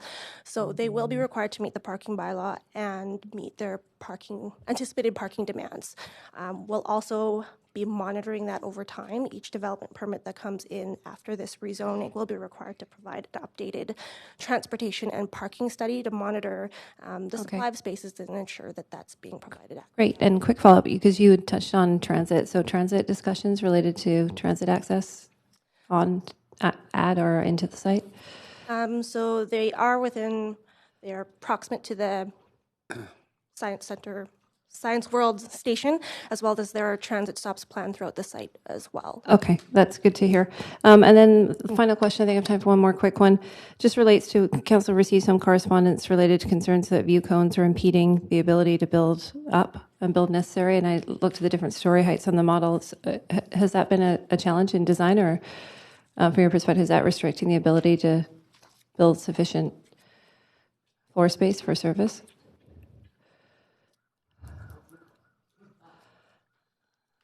With respect to the view cones, magically goes up. Yes, there has been some restrictions with the view cones, but also with a healthcare campus of this type, you want to get as many of the programs and services co-located on the same floor as much as possible, so that stretches it out a little bit. But yes, if the view cones had some opportunities in going up, we would probably have taken advantage of some of that. But do you feel that you've worked around them now and you're comfortable with where you've landed? Yes, we feel comfortable with that. And then also to address your concern with respect to the operations and the traffic flows, because that's come up a couple of times. We really did look at that carefully. And anytime you design a healthcare campus, like I said, this is a very unique typology of a building, so the access routes and the movement patterns are very different than what you would see otherwise. So not putting the access routes and stuff for the emergency department off of Gore was a strategic move, because Gore is a highly active, retail, vibrant kind of street, which engages the public in a different way. It also has an entrance off of Gore that goes into the healthcare campus that is primarily for people that are coming and picking up, dropping off, and doing those kind of movement patterns. So we want the ambulances to come off of Pryor down that local street, or come down National up Jackson. So it gives you two opportunities to get to that point without being hindered by the other traffic. Great. Thank you very much. Appreciate it. Thanks. I just have a couple of questions, perhaps maybe for the applicant and the planners. So we know there's 2,200 folks working on site per day, and I think I've heard a number up to 10,000 workers in total that will be associated with the site. Yet we just have the 75 units in the 6-story building. Wondering if we can do more with that one building, or if there's any way we can get more worker housing on site, because I'm concerned of the, if people are living on site, then they don't have to travel by car into the site. Secondly, I guess that's good for now. So somebody want to take a crack at that one? Staff first, perhaps, and then perhaps the applicant. Thank you, Mayor. Teresa O'Donnell, Deputy Director for PDS. This site is a little unusual in that it's in the mixed employment land use of the regional context statement. So we have carved out a very small portion of the site for worker housing. However, typically residential uses would not be allowed under this plan designation, and it would require a regional plan amendment. Mm-hmm. So for that reason, a broader category of uses for residential uses have not been included in this zoning application tonight. And to introduce a number of different types of residential uses would actually require a significant amendment, and I don't believe it would be possible to do that on the floor council tonight. Okay, so we've got the 6-story building that has 75 units. What if it was 8 stories? It would add a bunch. Is there any possibility of adjusting that one building at all through the process tonight or a subsequent process? Well, certainly through a subsequent process. We could go back and we could review our employment land studies. We could look at some additional uses, say maybe in a future text amendment. We could explore that with the applicant. That would be something that the applicant we'd need to partner with them. Great. It certainly wasn't part of this application, but this is a large site. It'll be years in the development, and something we could certainly take a look at in the future. Great. Okay, I see another. Somebody else wants to take a swing at this one? Wanklyn, just to add to that point a bit further, in the policy statement stage, we were guided by urban design considerations and shadowing. So the building height was specifically as well to take into account the proximity of Strathcona, situated immediately to the north. The other thing about the residential components, we looked at the ability for people to move and commute to the hospital site using transit, bearing in mind that the SkyTrain is within 2 blocks walk of the site and capable of bringing as many as 500,000 people to that area. So I think the relationship between the site, Chinatown, Strathcona, the neighborhoods to the east, Mount Pleasant to the south, and then with the transit link, it's substantial ability for accommodating people living in close proximity. Okay, thanks. And I did, about that building, I think, I'm sorry, I can't remember who said it, but it was initially described as perhaps workforce housing, but then it was visiting researcher housing. And they're quite different to me. I think there is a very specific difference. The concept was that these be institutional homes available to visiting researchers and people, specialists in the hospital industry, not necessarily long-term residents who might be working in the actual spaces. Okay, so that wouldn't be for local residents, then the local workers? That was not at the all. intention, no. Okay, so really there's no workforce housing with this site? That is correct, yes. Yeah. Okay, well, in future, super excited about the hospital and everything. That's great, but am concerned about having 10,000 workers land in this area without any housing. So, especially that's, for caretakers and janitors and all the folks that do that work, it's expensive to live around that side, so they're going to be commuting in from afar. So I'm okay tonight, but on future, if we're looking at DPs and things as we're going through each individual building, it would be good to see if there's any way we can make that move along a bit. And I'm at my 5 minutes. Clarify one point, Mayor? Okay. The 2,200 workers are moving from the borough across. I'm not sure where the figure of 10,000 came from, but that certainly would not be accommodated entirely in employment on that side. No, I understand. But every little bit helps. Okay, thanks very much, Councillor DeGenova. Oh, I don't know what happened. Something happened. Sorry, I've cleared the queue. You have to put yourself back on, folks. Some follow-up questions. Okay. To that as well, and I feel that as you ask some, I'm going to ask some because I think they're in order. But in looking at sort of the livability of the area, and don't need to convince me that DCLs are waived for a community benefit and a hospital is a community benefit. Looking at the land use planning of the entire False Creek Flats, there are opportunities to do that beyond the rezoning this evening. We're just specifically looking at this site. Could that be confirmed for me? Yep. The 18.4 acre site that is the subject of the rezoning application. All right, just some of the comments I'd heard before were a bit concerning. Also, just was wondering if that was something in the context of what we're considering, and I was here for that, not talking directly about policy, but the impact that it will have. And we're going to talk about gentrification, or I suppose it would be more like displacement of rental, depending on how we want to talk about it. I'm going to ask specifically about the possibility of, just as we have a heritage density bank, could we have an industrial density bank where perhaps that's transferred or something like that? Just looking at, we have area that's specifically zoned for industrial. Could that be transferred to another area of our city to allow for residential housing to be nearby here in an interest to serve people? And bouncing off some of the questions that were just asked, this is really important, I think, for people who are working in the area.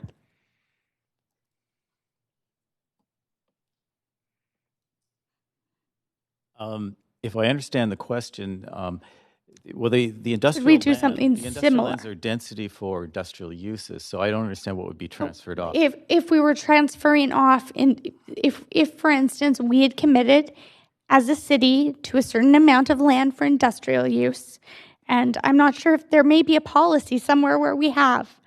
I'm not claiming to know if we have. If we have, and this is a part of that, the lands that surround this, and that is what is causing us not to be able to move forward with that, could a change be made, and could that type of land use density be transferred off to another area? And I'm just thinking maybe something similar, and I know it's not similar, it's not exactly the same, but in using the type of method that we would use with heritage density. I think the way I will answer this is to draw everyone's attention to the plans that have been done in this area. The False Creek Flats plan, which has quite a bit of floor area proposed in it for employment generating uses, plus the Northeast False Creek plan, which has quite a bit of housing in it and is very nearby to this proposed hospital site. And in the Northeast False Creek plan, because it is a large area, it has a requirement for affordable housing. And I believe on the city-owned blocks where the viaducts sit now, there is going to be affordable housing, some affordable housing proposed in there, which could also be considered with the right funding as supportive housing for people who need to be lived close to the hospital. So. Okay, I understand that nearby there might be, but also very aware of some of the commitments that we've made and wanting to make sure that, considering this is a hospital that will serve not only our entire city but beyond, that we are making sure that people have the opportunity to live and work in Vancouver. So in looking at that as one of our policy goals, but very specific to this site, would this in any way tie our hands to make decisions on land use in the False Creek Flats. And I'm thinking residential in the False Creek Flats. My mind goes to the letter written by Larry Beasley to council during the False Creek Flats planning process. Not talking about the policy right now. Just talking 30 about seconds. some of the issues with residential nearby. And just 30 seconds left. The rezoning before you tonight, is just the 18.4 acre site for the hospital. It has no implications for any surrounding lands, only for the CD1 that you would be creating in this one location. So we could look at other areas around here, or we could look Absolutely, at, through policy you could, yeah. Thank you. Great, thanks very much. And I'm sorry, councillors, I did clear the queue by accident. So if you have another question, please put yourself back on the list. Okay. I would hope we just keep it the 2 rounds. That would be great, because we do have a whole bunch of people sitting here waiting to address this application. Councillor Fry? Yeah, and I've got 1 question for staff, and I've got 2 for the applicant. For staff on the transportation front, I note that on the new connection road, there's a weird inverted V where Malkin and Atlantic and the new road meet, which sort of wasn't there before. It sort of dips up to the north. Where it's swinging up. Is there a purpose for that, or? So sorry, you're referring to where the where the new road meets Malkin Jackson and Atlantic, right by north of Trillium Park. It sort of now creates an inverted V and kind of jogs up, which seems to redirect the traffic somewhat. Is that the intent? So the reason for the sort of swoop design is that it creates the best right angle condition at that intersection, which is safest for pedestrian and cycling crossing, and allows for vehicles to make the safest turning movements through that intersection. That's why we've tried to sort of regularize the formation of the intersection. Okay, that's it then. Appreciate that. Now for the applicants, I have 2 questions. Number 1, I know that the St. Paul's currently handles a lot of people from around the province, and we have hotels downtown to accommodate that.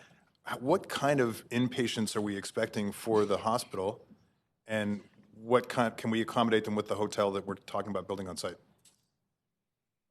What kind of inpatients are we expecting? Yeah, so day patients, outpatient, that kind of stuff, people who are coming down for surgical procedures from elsewhere in the province. Yeah, there probably would be 2 types. There would be patients who are coming from afar right before or right after a procedure, or in some instances, a visit for a consultation of some sort. And then secondly, it'll be the families for those who are actually as inpatients in the hospital. So there's limited ability for patients to stay, or for a family to stay in the hospital. So do we have a number, and how much can we accommodate on site? I guess is my question. In the hospital? Yeah, I understand there's going to be a hotel component in the. How large is the hospital? Or the hotel. Sorry, the hotel, yes. Yeah. Relative to the amount of visitors we're expecting.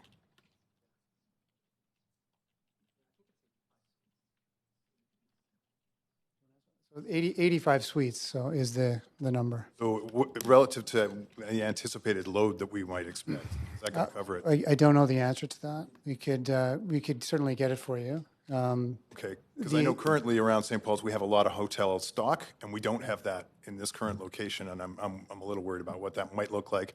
Does the Cobalt, does the Ivanhoe, do these current hotels get converted to be hotels for patients and their families? Yeah, it's an excellent question. Okay, that's something I flagged quite a while ago, actually, even before getting elected, so I'm a little concerned that it's not on the table, but okay. Second question, animal testing. Now, I understand that an earlier interview in the Daily Hive with Mr. Hussein Haishaf, that there wasn't really a decision being made, but and that it was just going to be research labs. But I read on the National Institute of Building Sciences that an animal research facility known as a vivarium is a specially designed building type, and animal research, they're distinct from research laboratories because they're more complex and they have different requirements. So when is a decision going to be made in the context of this bill? Does this bill even need animal research facilities?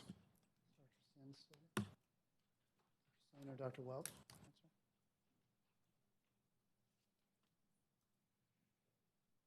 And as you're walking up, my understanding too is that animal research is sort of being phased out in many respects, and we have new alternatives that we're pursuing. Don Sin, I'm the director of the Heart and Lung Laboratories at St. Paul's. What we propose at the new site is a clinical service and research building, and within the research building to have a small animal facility for strictly mice and rat experiments.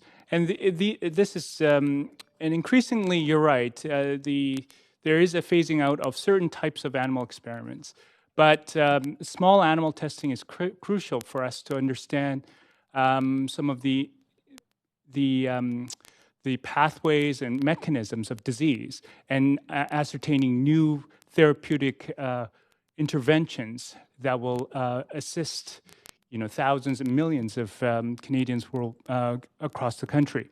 So what we're proposing is a small, relatively focused animal testing facility under the regulatory purview of UBC. Thanks and very that's much. already existing at St. Paul's. At UBC. Sorry, and we're already at the 5 minutes, so thanks very much. And we're moving on to Councillor Weep. Yeah, a couple quick questions. One was on access to nature and understanding how important it is for mental health. And in the motion we passed, it talked about reconnecting Strathcona to the ocean with Blueway Greenway. So I'm just wondering how we're really going to create those access to nature components to this project. Access.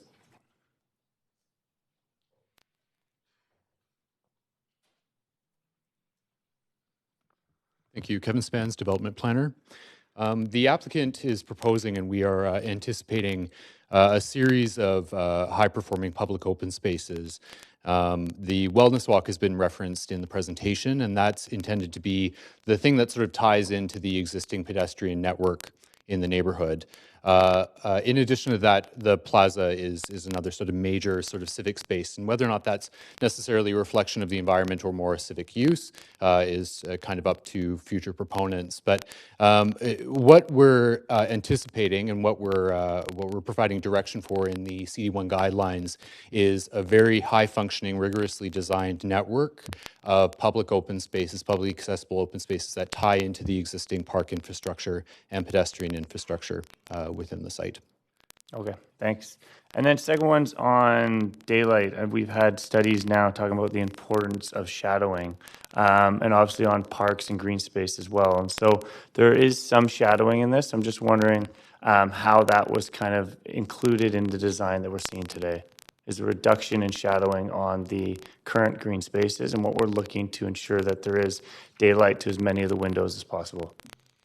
To the windows, sorry, I'm so about one for the parks, and then two, it's pretty small corridors in here, so obviously access to daylight is really important. So I'm just wondering how we're trying to ensure that there's as much light as possible, natural light for this project. Right. So I'll cover the shadowing first of Trillium Park, which is sort of the most impacted by this form of development, or the proposed form of development. The shadowing on Trillium Park was, which there is some shadowing, was generally supported and approved by the Vancouver Parks Board. We would not be entertaining any applications that would result in that is to say, any design development that would result in additional shadowing that wouldn't be then reviewed by the Vancouver Parks Board and approved by the general manager of the Vancouver Parks Board. In early conversations with them, it's highly unlikely that we would see anything beyond what is proposed in this application. And if there was any additional, it would be very marginal and highly conditional. In terms of access to daylight within the building, this is a concern on a site like this, and with a program like this, there is it's a dense program within any site, and there are challenges, programmatic challenges that sort of result in the building forms that you see, and all I can really say is that we anticipate through design development that opportunities to maximize access to daylight for people staying within the hospital, receiving treatment in the hospital, and working within the hospital are maximized. And we look to the applicant teams to come up with inventive ways to secure that.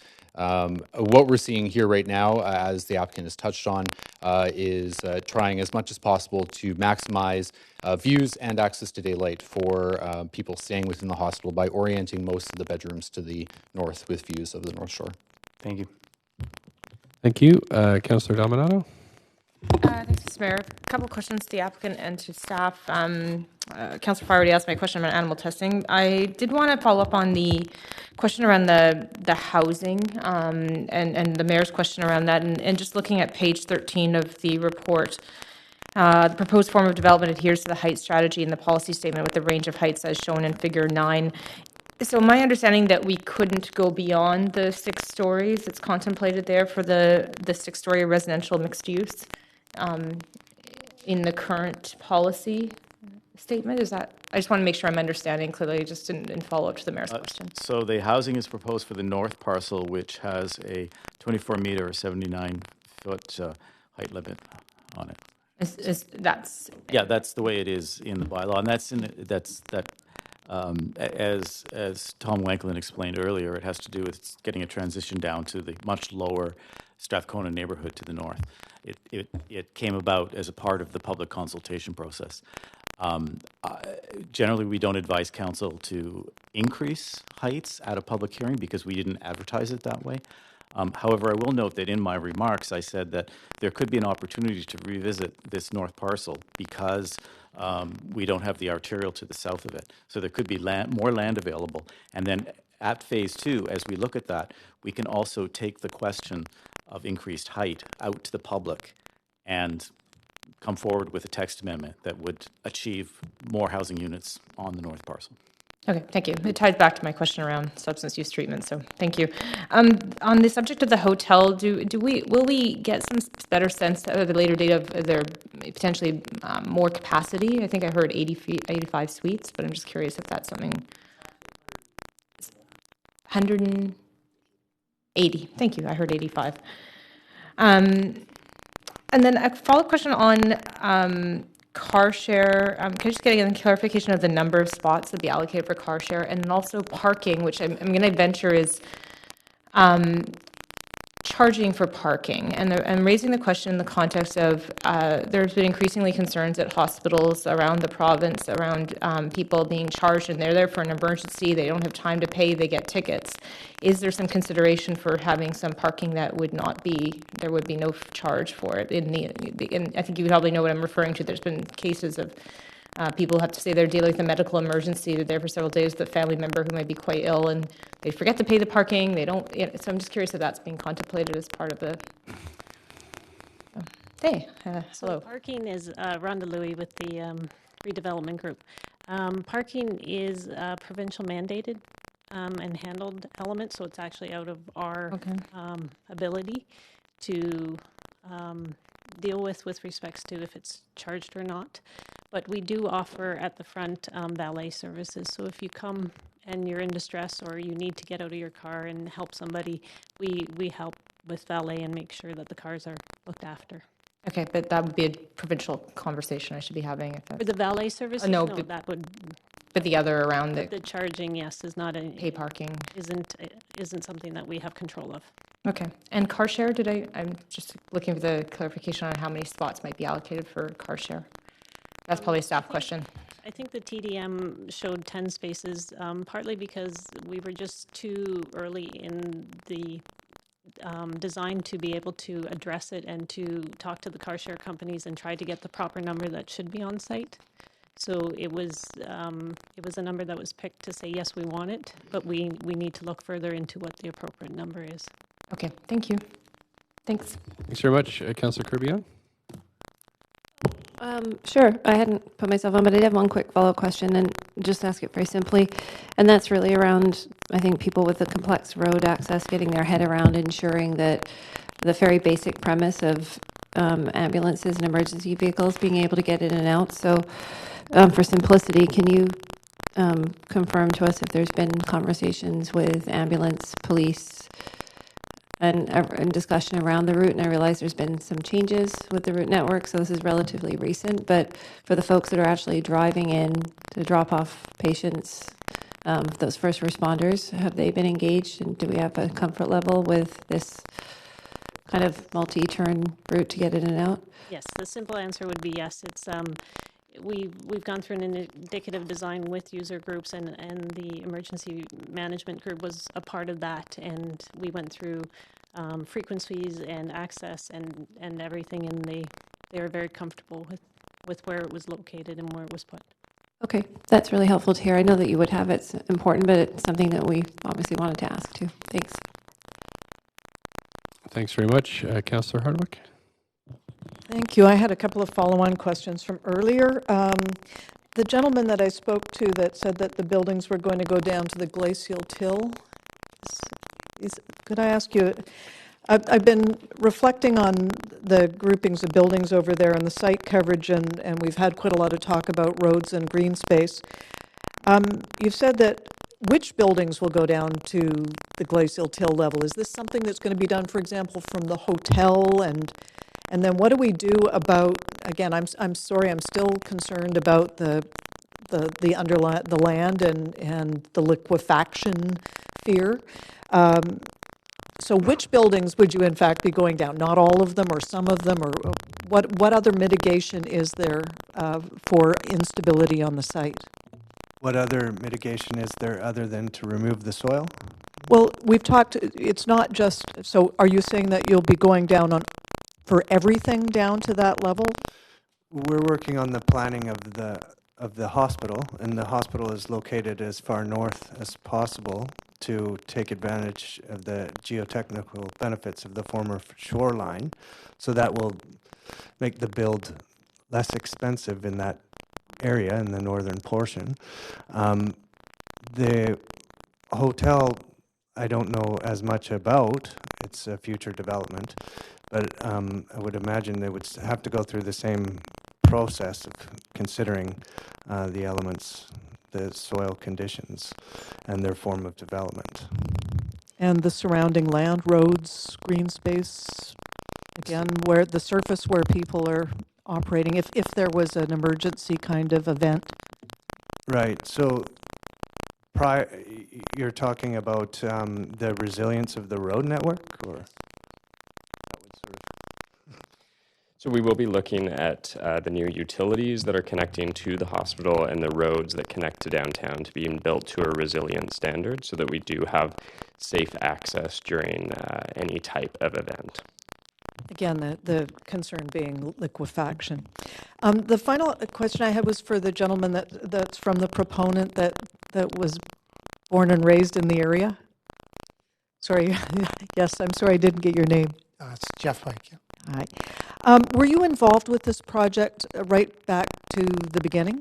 2016. The beginning was probably a long time before that. Well, what I'm interested in understanding is what prompted the identification of this site. Was St. Paul's in the West End looking to move? It was looking for an alternative location, and how was this selected? Tony and IBI would be better to answer that. I've actually been working on the site, I know I'm pretty young, but since 2000. Back in 2000, we did a master plan and a study of the existing St. Paul site and trying to accommodate all their program and services needs. And a lot of studies were done and looking at those opportunities. And one, it wasn't feasible. Two, it was almost practically impossible with all the phasing strategies and stuff that had to be done. The land did come available, as you noted before. It couldn't be built on properly, and if I recall from my colleagues, is the reason that particular client ended up selling off the land was because of the soil conditions. They were not going to be building a hospital or spending the money that we are now. So with what we're doing today, we can actually go down, we can clean out the soil, we can do a lot of things to get down to that bedrock and create a stable site. Whereas previously they just weren't going to be spending, they were smaller buildings, not spending that amount of money to do the things that they wanted to do.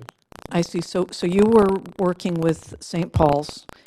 You had identified this site quite separately from the past, and you figured it was a good fit. Well, not just me, it was also a combination of other people that, it's just coincidentally at the same time it came up for sale.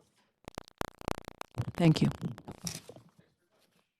Thanks very much, and that's it for questions to staff and the applicant. And now we're going to move to the public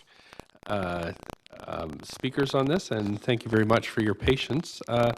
I'll call a list of names, and then so you can get ready for your number as it comes up. We start with Patricia Kendall, Tamara Kumanicki, Neil Fowler, Paul Hollins, Dr. Don Sin. Patricia Kendall.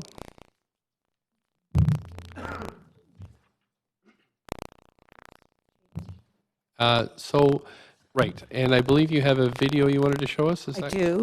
Okay, I just want, before we move to the presentation, just wanted to make council aware that this is a 1-minute YouTube video that has potentially containing sensitive and possibly disturbing imagery.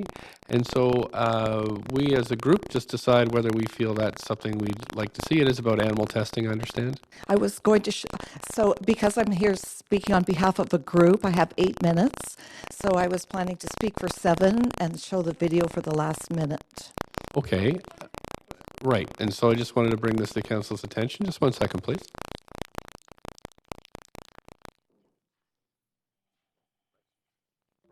Okay. Great. So there is a point of information. Councillor Dejanova? I understand what you've just told us about the video, or the YouTube video.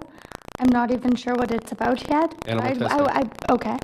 I'm concerned for some of the other people who might be in the gallery, also those who may be watching this via live stream at home, and considering we've already today in other parts of our meeting been concerned about people with post-traumatic stress disorder and other issues. Sure.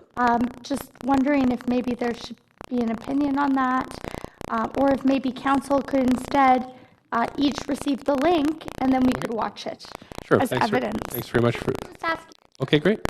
Thank you. So I'm just going to just try to go for nods. Who's all right with watching? Is anybody not okay with watching video? It's a tough. Right, and we don't really want folks, and so I think we'll probably pass on the video, but we would appreciate if you send a link to us, of that to us, and then councillors can watch it if they feel so inclined. Thanks very much, but we can give you the extra minute. But also, if you could also identify the 3 people with your group that you're speaking with. So I'm here, Patricia Kendall, representing the rezoning for the animals group. There's quite a few people from the group here, but I understand 3 people, I need to have 3 people stand for the record and state their names in order for me to be representing them. So I'm just going to ask if any 3 people would please stand up. And how do you want the names recorded? Great, thanks. So we'll need your names, and so we can record you as well, and you won't be able to speak yourselves later because it's all grouped into the 8 minutes. So can we have your names as well for the record? Laura Smith, thank you. Manly Lamb. Laura Gravitz. Jeffries. Thanks very much. Okay, so we'll give you the 8 minutes whenever you're ready to go. So the staff has queued up a PowerPoint presentation for me, and I'm not seeing it on the screen, and I also don't know how to advance the slides when it shows up. And are these also, can we also expect these to be fairly graphic? Is that? No, I wouldn't say so. Okay, great. Thank you. So I can see it on that screen. Is that the right? The screen clerk's just going to help you there, and I won't start your timer until.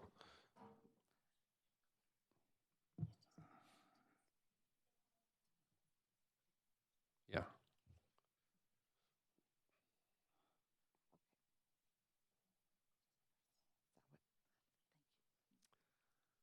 So before I begin my presentation, I would like to say, I would like to express my appreciation to council for the service that you provide to the city. And I would also like to state that city staff have been unfailingly helpful and polite to our group throughout this process. So Great. Thank you. Thanks very much. Please go ahead.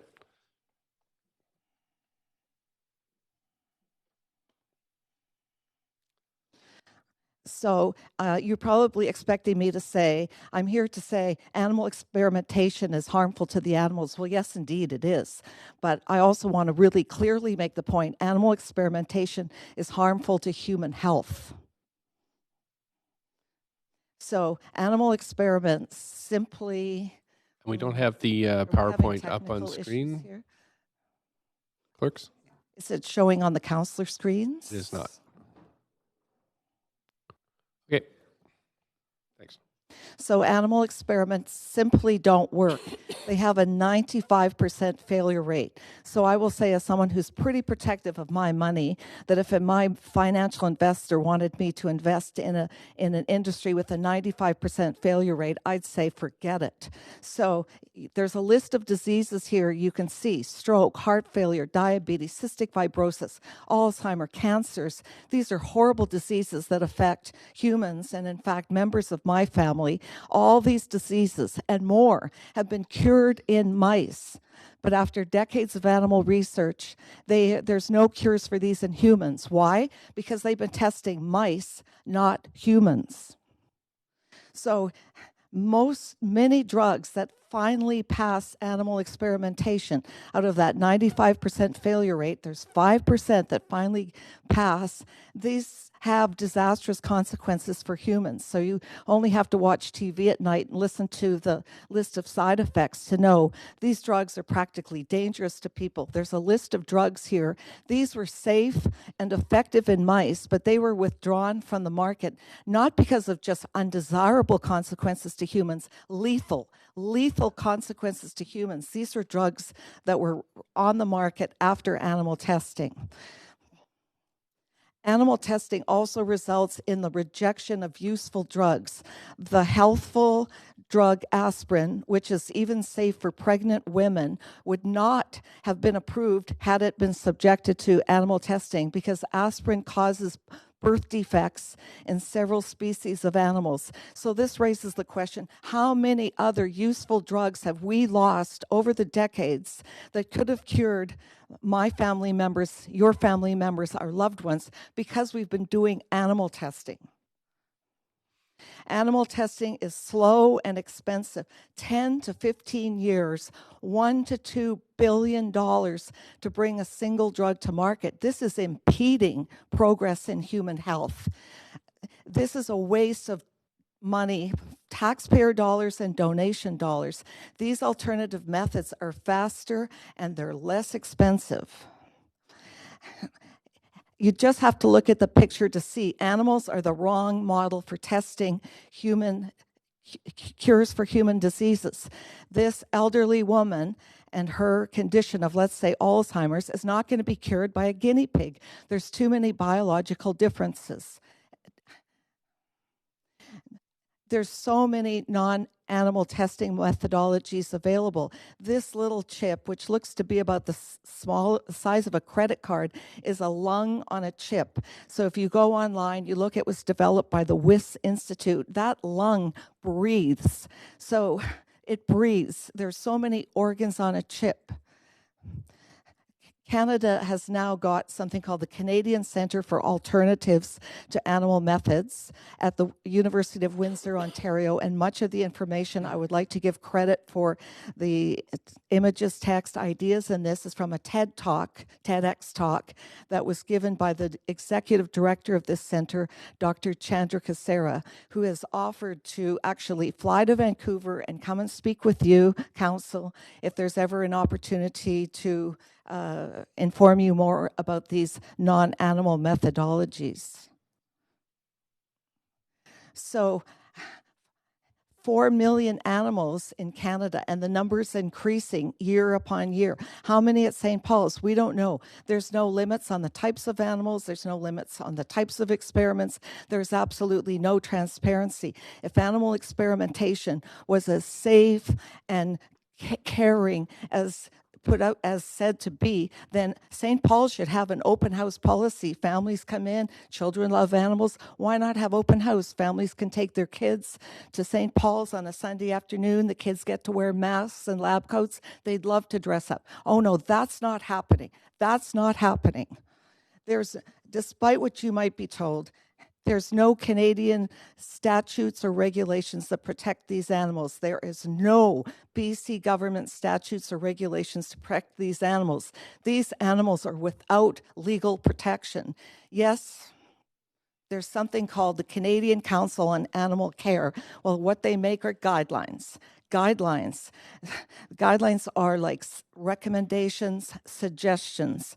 That is all that these animals have. There's no enforcement. There are guidelines that say this should happen. It is suggested this happen.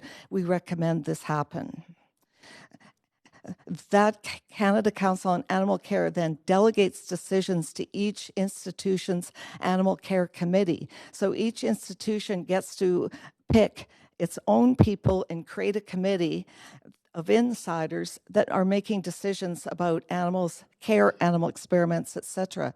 Here's a sample guideline. Here's an animal care committee should, not must, can't say must, it's just a guideline, must include a veterinarian normally experienced in experimental animal care. No, it doesn't have to be, but it would be good if the veterinarian did have this experience. I'm sorry if I'm sounding angry here. I'm just feeling really passionate about this.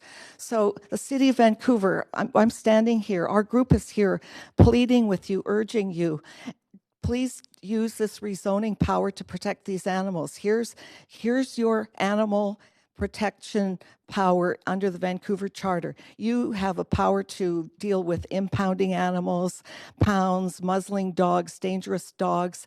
After this rezoning is done, the land is zoned, you don't have a power for the next 125 years to help these animals.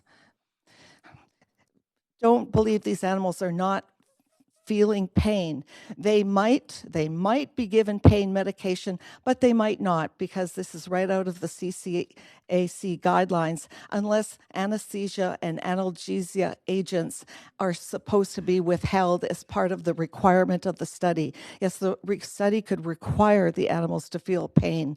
And the CCA acknowledges the researchers can't even tell if an animal's in pain.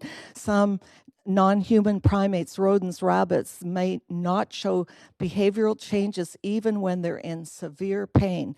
And I will just note that this is a picture of a beagle dog, and beagle dogs are the most often chosen breed for these experiments because the beagle breed is exceptionally docile and gentle and well behaved. So animal experimentation. We're just at the 8 minutes now. Oh, sorry. Did you say I'm out of time? Yeah, you're just at the 8 minutes now. So do you have a concluding sentence or something that you could? So I've written to the city, animal experimentation creates biohazards. And when we were doing a public event on Broadway at the Canada Line station, someone came up to us and said, there's a new lab on Broadway, and believe me, they don't use animals. They said the only reason they still use animals is because they're cheap and they don't complain.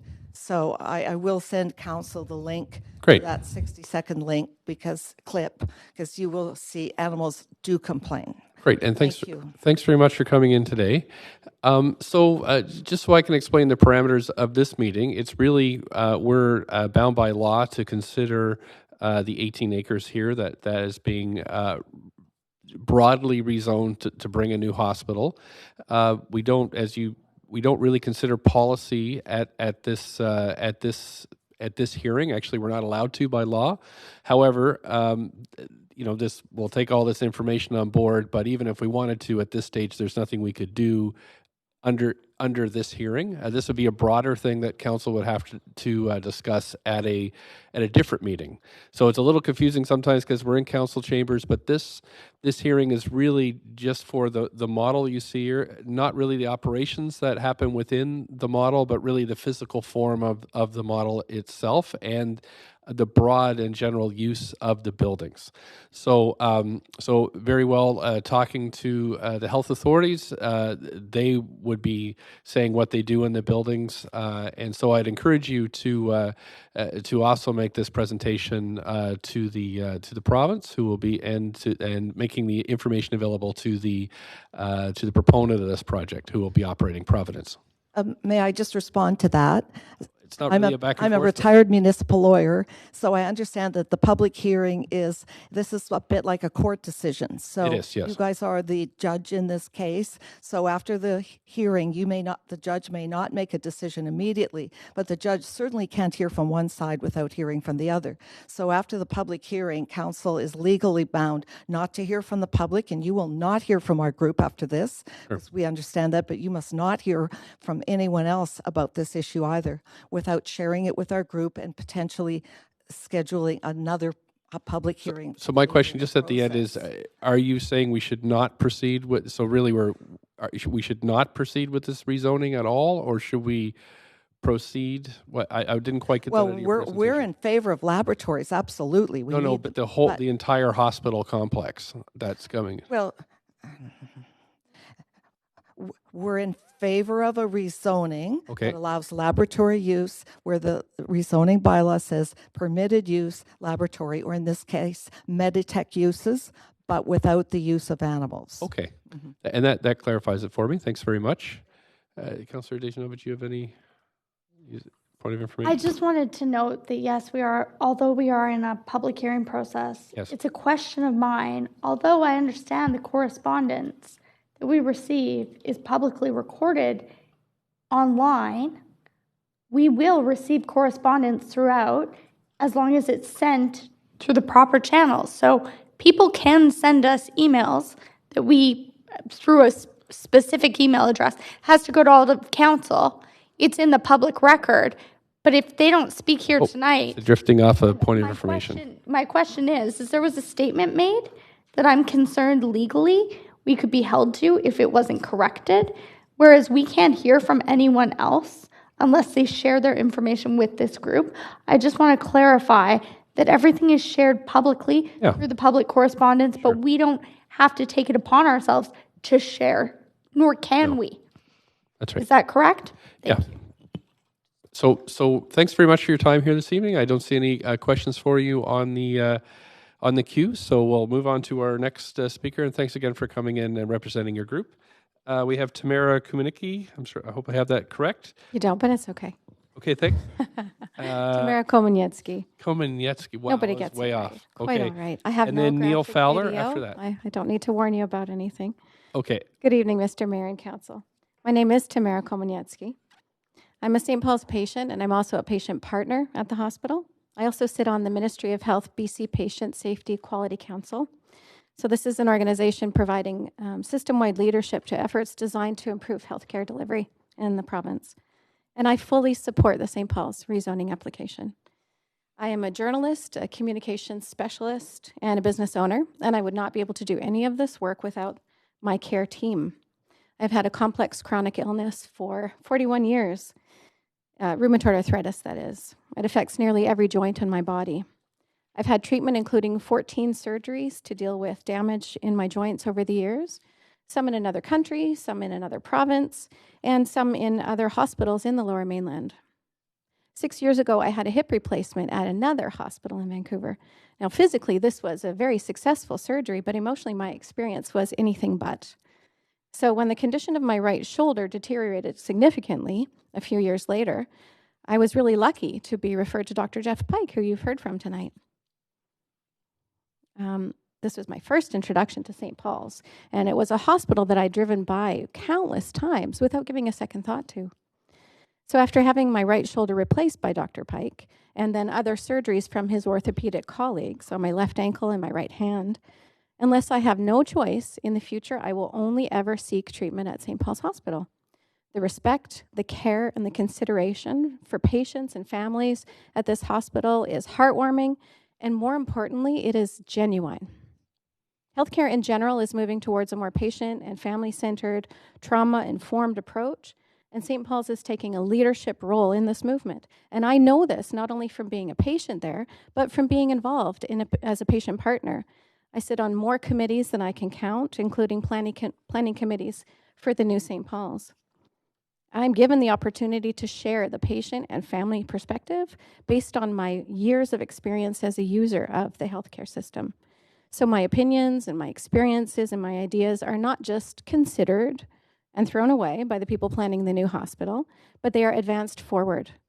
and they will be adopted into future practice, if they're good ideas, that is.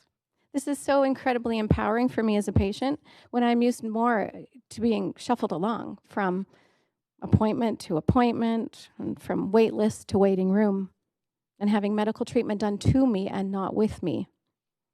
I have many more surgeries to come. Due to my growing business and as a mom of a very busy 10-year-old boy, I have had to keep delaying my left hip replacement at St. Paul's with Dr. Umran. But I do plan to keep my team of orthopedic surgeons very busy. And while I'm thrilled that I will get to enjoy a brand new building, I am most excited about the commitment that the people of St. Paul's have to actually improving the way that healthcare is delivered. A few years ago, Dr. Pike invited me to speak to the senior leadership team at St. Paul's about my experience with the hospital. I spoke of the warm care that I received, and I also acknowledged some difficulties and some frustrations. Every single week, I juggle appointments with 1 or 2 members of my 8-doctor team, lab visits, physio, and imaging of some sort at multiple locations with long wait times, both to get an appointment and then in the waiting room. I pay for parking here, there, and everywhere, and I wait and I wait. And it gets very time-consuming, physically difficult as I'm aching and sore, and expensive when I need surgery and months of rehab afterwards. This life is dizzying and expensive and maddening. I call what I have impotent rage because it's not fair, but there's no one I can blame. But I think of myself as a fairly positive, motivated, and educated user of the system. So if it's not actually working for me, then how's it working for people less privileged than I? I would like to conclude, though, with the good news. Always leave on a positive note. The promise and the plan at the new St. Paul's is so much more than a new building or a new campus. Believe me, I love the words world-class facility, and I even more love the words private patient room. But this is about St. Paul's leading the movement towards a transformation of the system. The promise and the plan is healthcare that will be more respectful of my time and my ability to access it, that will lead to the members of my team being able to communicate with each other without delay, whose services will be easier to navigate with wait times that are shorter, and with so many system improvements resulting in better, safer care for me and others. Any questions? Thank you very much for coming in. I don't see any questions on the queue, but really appreciate you coming and telling us your story. Thank you. We have Neil Fowler, Paul Hollins, Dr. Don Sin. Neil Fowler? Really funny. I wrote good afternoon when I wrote. Yeah. It'll be good mornings. We hear you. We hear you. Please go ahead. Good evening, everyone. Before I begin my words, I would first like to acknowledge with gratitude that I am a humble guest on this territory. I want to acknowledge that I am on the unceded homelands of the Musqueam, Squamish, and Tsleil-Waututh First Nations. I acknowledge this with much respect and gratitude. My name is Neil Fowler. My spirit name is Timberwolf Man. I would like to share this with you in Mi'kmaq. It's Pectassinginum, and I am Mi'kmaq, originally from Nova Scotia. And I've been a humble guest on this territory for 20 years, and I've worked at Providence Healthcare for 10 years. And I've been based at St. Paul's Hospital. I'm the team leader now for the Indigenous Health and Wellness Program. I am here today in support of the recommendation that the city approve the new St. Paul's Hospital rezoning. At St. Paul's Hospital, I lead a team of Indigenous health workers that provide Indigenous patients access to cultural support, cultural teachings, traditional medicines, and connection to ceremony. The team I lead also coordinates the use of an all-nations sacred space at the hospital, and we lead a weekly talking circle for patients, their families, community members, as well as staff. We also help coordinate the First Nations elder support for patients. We're very excited about the new St. Paul's Hospital build. For the 10 years that I have worked at St. Paul's, I have been involved in numerous quality improvement and patient engagement initiatives, as well as our Aboriginal Health Improvement Committee. It was through these and many other patient and family engagements that we were able to hear the voices of our patients who were telling us what improvements we needed to make and any changes that needed to happen to help improve their care while in hospital. In 2012, we hosted a feast and invited patients, community members, and local Indigenous elders to come and let us know how we could improve not only our services, but the physical environment that we were in to be more welcoming and to help better serve Indigenous patients. In 2013, we opened that all-nation sacred space in the hospital. In the nearly 7 years Since, we have hosted a weekly talking circle in that space and hosted many other feasts, ceremonies, and cultural events where people have shared with us how we can make improvements in the hospital to better serve our Indigenous patients. Our Indigenous Wisdom Working Group brought forward many of the feedback and suggestions and requests that have come from the community and how we can improve and expand services at our hospital. We have made certain that Indigenous principles have been incorporated in those design briefs. For example, architecture and design elements that allow Indigenous people to see themselves and their culture reflected in the buildings, and that it's reflective of the territory that the hospital is also on. We've made sure to request the incorporation of natural elements like cedar, water, and traditional medicines. And we have put forward that the new build will have a dedicated purpose-built facilities that better meet the needs of our Indigenous patients.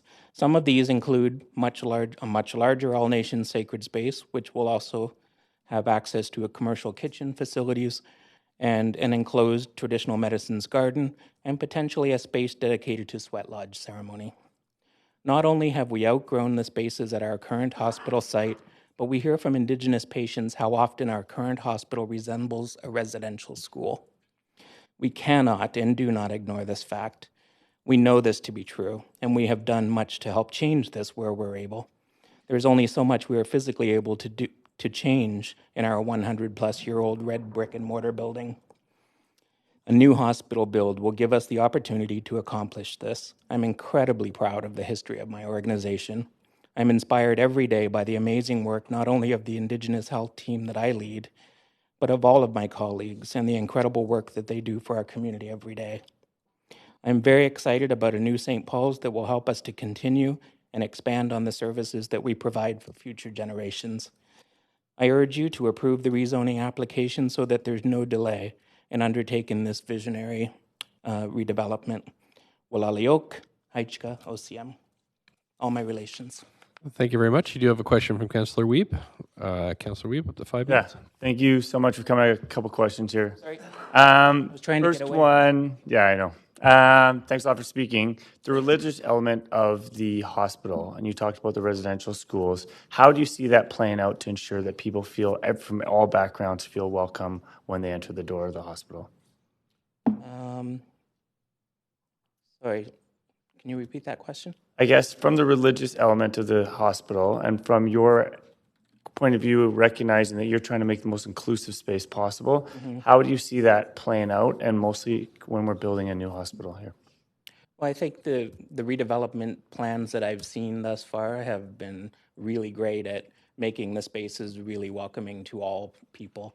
And I think that we've been very clear about sharing what we've heard from the community and Indigenous patients specifically about what we need to help reconcile the past and help make the spaces more welcoming to Indigenous patients. I don't know if I'm the most appropriate person to speak for all patients necessarily.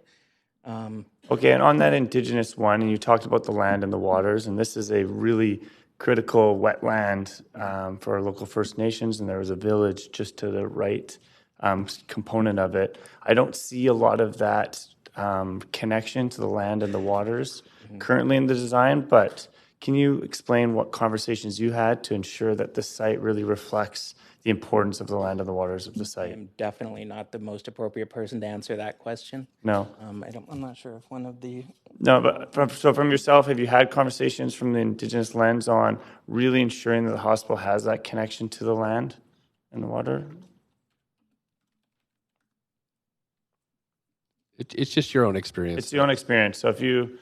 Yeah, I'm just really excited. Like you talked about the Indigenous gardens, which would be amazing, the healing gardens, but we don't see a lot of that in the current design. So you're hopeful that there's good conversations that will be reflected in the new hospital design. Yes, absolutely. Okay, thank you so much for coming today. Thank you. And that's it for questions. So we have Paul Hollins, Dr. Don Sin, Scott Wilson. Well, good evening, Mr. Mayor, councilors. Thank you so much for the time this evening and the energy you're putting into a transformational project for healthcare and for Vancouver. My name is Paul Hollins. I'm a volunteer with the St. Paul's Hospital Foundation. I've been a director of the foundation going back to 2003, and so I've been around this project for a long, long time. I currently am the chair of the campaign executive who is charged with the responsibility for raising the public funds, the funds from the community that will help support this transformation. I stand here today, obviously, in support of the project and certainly commend the council in terms of their vision and taking it forward. And there's really three ideas I want to land with you here today. And the first one is around the role that the hospital plays today. Today it serves a very large downtown population with the basic acute care that are required of a large and diverse population and a growing population. Two, it provides certain healthcare services that are only available for the entire province in this one location. And the third thing, and you've heard it here this evening, that I think is unique and critical about this particular institution in the fabric of our community, is it provides, and you've heard, world-leading breakthrough innovation. And it's making a difference worldwide. It's doing it in a 125-year-old facility that, frankly, is at significant risk in any kind of an event. And so one piece I think that brings real urgency to this, and the rezoning application is a critical milestone in this whole redevelopment, is the need to restore that building so it can fulfill its basic fundamental mandate to the communities it serves. I think that's a real imperative. The second thing I wanted to really, I think, make clear, and it's become clear as we've worked on this project, is this, more than fixing a problem, is a real opportunity for Vancouver as a community. This is an 18.5-acre healthcare campus. It doesn't exist anywhere else in Canada. The exemplar for this is only a few places in the world where you can bring together innovation and healthcare and research, economic benefits that fundamentally transform a community. You think about a community, you know, the public institutions that we have in a community are some of the things that make a community great. Our educational institutions, cultural institutions, healthcare institutions. This is an institution that will change Vancouver and will change British Columbia. So more than just a problem, it is a fundamental opportunity to change Vancouver, how it works, and its place on a much larger scale. You know, I had the opportunity as part of being part of this project for a long period of time is to visit other brand new build, first-class healthcare, acute care hospitals in Canada. Montreal, who've made significant investments. Toronto, the same way. And what you can see in those communities is the impact that this kind of reinvestment has in a community. If you look at the McGill complex or you look at the Shome complex, and you see how fundamentally it changes in such a positive way those communities, we have that potential here.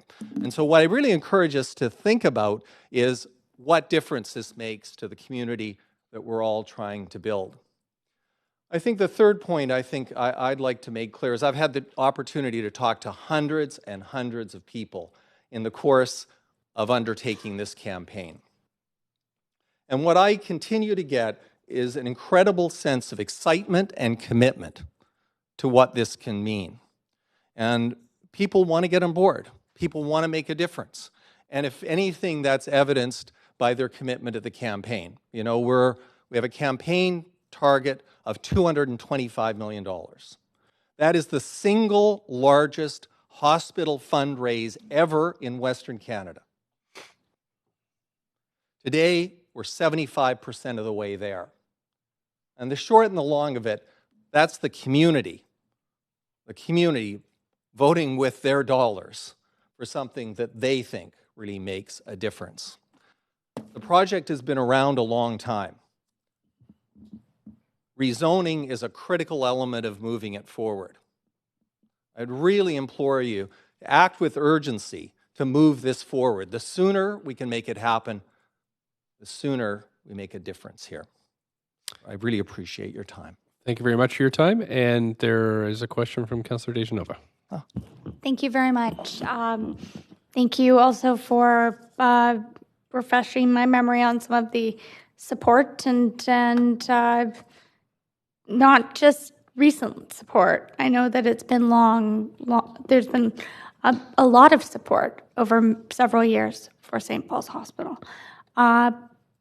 Specifically to what you had said about moving forward and just thinking about some of the concerns that have been raised here about sea level rise and building safety. The current building, would we be better off in an earthquake here or there? Is it fair to ask you that question? I'll ask our staff that question, but you if can we're ask the talking about staff safety, and ask the experts. As a layman, I think I know where I want to be, the short and the long of it. But I mean, the engineers will tell you that it's 125-year-old building, parts of it. And one of the economic factors here is dealing with the seismic issues in the existing building. But the engineers can clearly speak to that. okay. And of course, I will ask that question, but I think I'm looking more at the benefit of this and the opportunity. And I know that it's in a league that we often here at the city might not play in.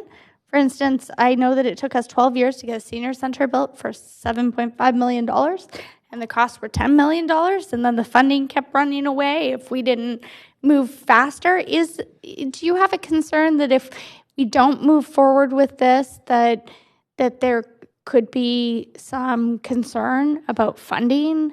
Is it fair to ask you that? Just because you had talked about how people are supporting this with their dollars and how they're watching this and the public benefits that this provides. And you don't have to answer my question, but it would be nice to have it answered by someone. It's a great question. Philanthropists, small and large, want this project to go forward. And one of the number one questions I get is, how soon can it be built? That I would say is the number one question I get in every meeting I've had is, how soon will we start? Okay. I think that's no, I appreciate that. So is it fair to summarize to some of the questions? There were questions about funding for this or funding for that our decision tonight will possibly, if that were, or maybe not tonight, sorry, might not be a decision tonight, but our decision ultimately will influence the ability for funds to be raised for this project. Absolutely. Rezoning is a critical milestone. You folks understand this. The community looks for these tangible symbols that this is moving forward, and there are people today who are saying, yes, it's real, right? And every step we move through and it becomes more real, we get stronger and stronger community support. So absolutely, this is important. People can give their money to many different projects. I mean, there's no shortage of need. I used to work in fundraising. I've worked in development where if things don't move fast enough, people will pull their dollars from that. Is that a concern that you have if things don't move forward with a timeline that's relatively close to what our staff are recommending here? I think a long delay hurts this project significantly. That's the short. Thank you. A faster approval, a faster process builds momentum. It's just that simple. Okay, thank you very much. Thanks very much, Councillor Fry. Yeah, thanks. And I just want to expand a little bit on something when you were you kind of triggered something with me when you were talking about how this is going to transform communities and I appreciate that, and I'm super supportive of a brand new hospital campus, but big but, we know that these big kind of healthcare projects, you look around North America, you Google, hospital and urban renewal, and it sort of goes hand in hand, especially in the States. We see older, typically low-income, African-American type neighborhoods that will get a big hospital landed on it and really contribute to massive displacement. So I'm wondering, and one of the, I'd asked earlier about hospital or hotel visits and how many visitors we'd have, and I since looked it up on the St. Paul's site, and 380,000 patients from throughout BC a year. That's pretty significant. it's also a huge impact on a community that lacks a lot of resources, doesn't have hotels, doesn't have restaurants. I mean, it's going to be a big terraforming thing. So I'm wondering if you think that this project has done the kind of due diligence and the larger impacts on the community and done that kind of outreach component and ensuring that it's complementary and not displacing folks.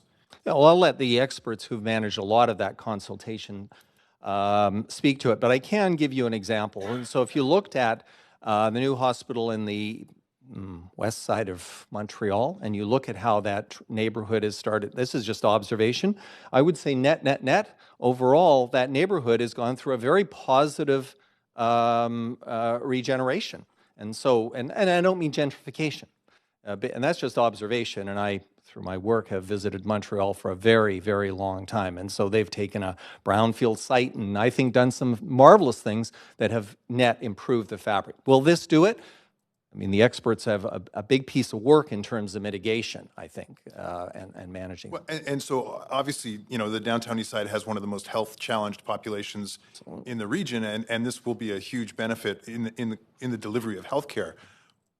But in your observations, have you seen other opportunities to contribute to the overall health of the community, not just the physical health, but the health of the community, and where we might be able to tease some of that out? And well, let me speak to that. One of the things, I have a unique perspective because I get to talk to people who want to make a difference in their community, right? And usually it's by writing a check. And what I'm finding increasingly as we talk with donors is they're interested as much as anything in how the hospital can improve societal outcomes. And so the interest in mental health and addictions in terms of investing funds in that area, or youth mental health is another significant one. Indigenous wellness, I can say some of the smartest and most interested philanthropists in Canada, because we've had a chance to chat with some of them, are interested in contributing to that. So what actually they bring, so beyond whatever money we raise for capital, what they also bring oftentimes is an interest in the programmatic work that comes along with it. And so they're prepared to fund research, outreach programs, and kind of innovative things that can make a real difference in those areas. And certainly the areas that St. Paul's focuses on today, you know, particularly in the area of particularly challenged populations, are very, very significant interest to a lot of people. The old days of people just writing a check for a wing or something, that is still something that happens in fundraising, but increasingly people are saying, what impact can I have on other people? And I would say the work that St. Paul's does is attracting a lot of interest that ultimately can allow for programmatic change by the researchers and the clinicians to actually make a real difference there. Okay, thank you. Thanks very much, and that's it for thank you. questions.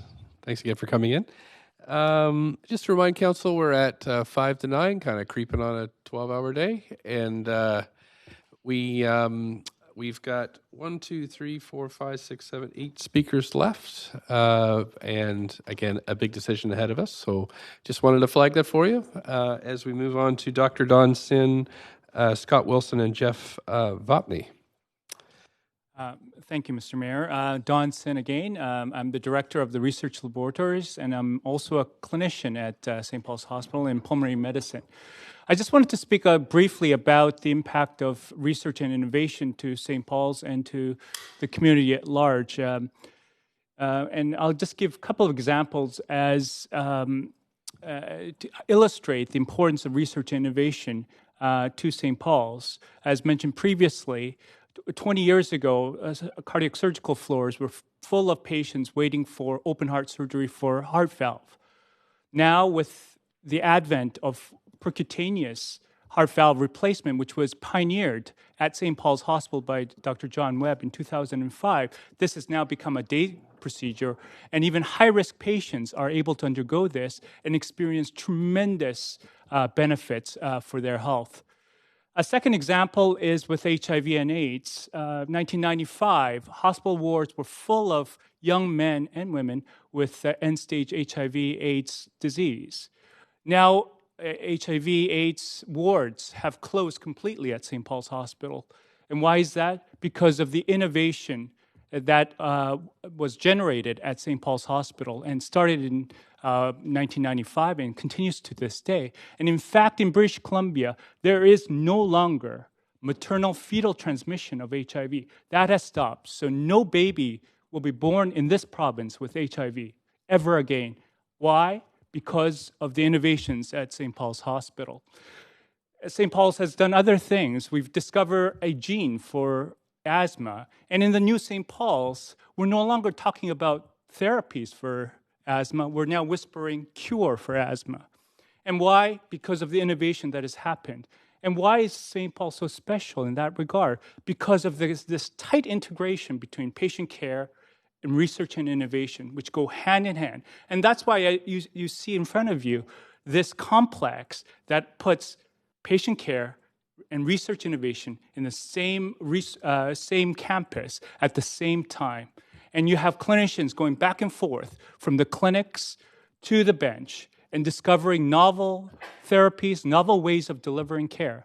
And the future is very challenging, but I think St. Paul's is up to it, and it will benefit not only the community, but the entire province and entire country as well. And so we're very excited to take advantage of new technologies available to us, including robotics, AI, deep learning, digital health, genomics, personalization of care, and so forth. And we think that the future is now for St. Paul's, but it will be even greater 6 years from now. And right now, the infrastructure is aging, and without a new building, this will not be possible. So I urge Council to approve this rezoning as soon as possible. Thanks so much. Thank you. You do have a question from Councillor Fry. Thanks, Dr. Sin. And I Googled you, and it sounds like you're doing some pretty amazing stuff with the Center for Heart-Lung Innovation and Respiratory and Epidemiology. And don't believe everything on Google, though. Well, no, and likewise, please. I wanted to just tease out a bit because we didn't have a chance to finish that conversation about vivariums and animal research facilities within this context, and you sort of made a case for it was really more of a small scale kind of component. Can you kind of describe what you're talking about as far as? So, for instance, let me just give you an example. So we discover a new gene for asthma. We don't really know what that gene does in terms of causing asthma.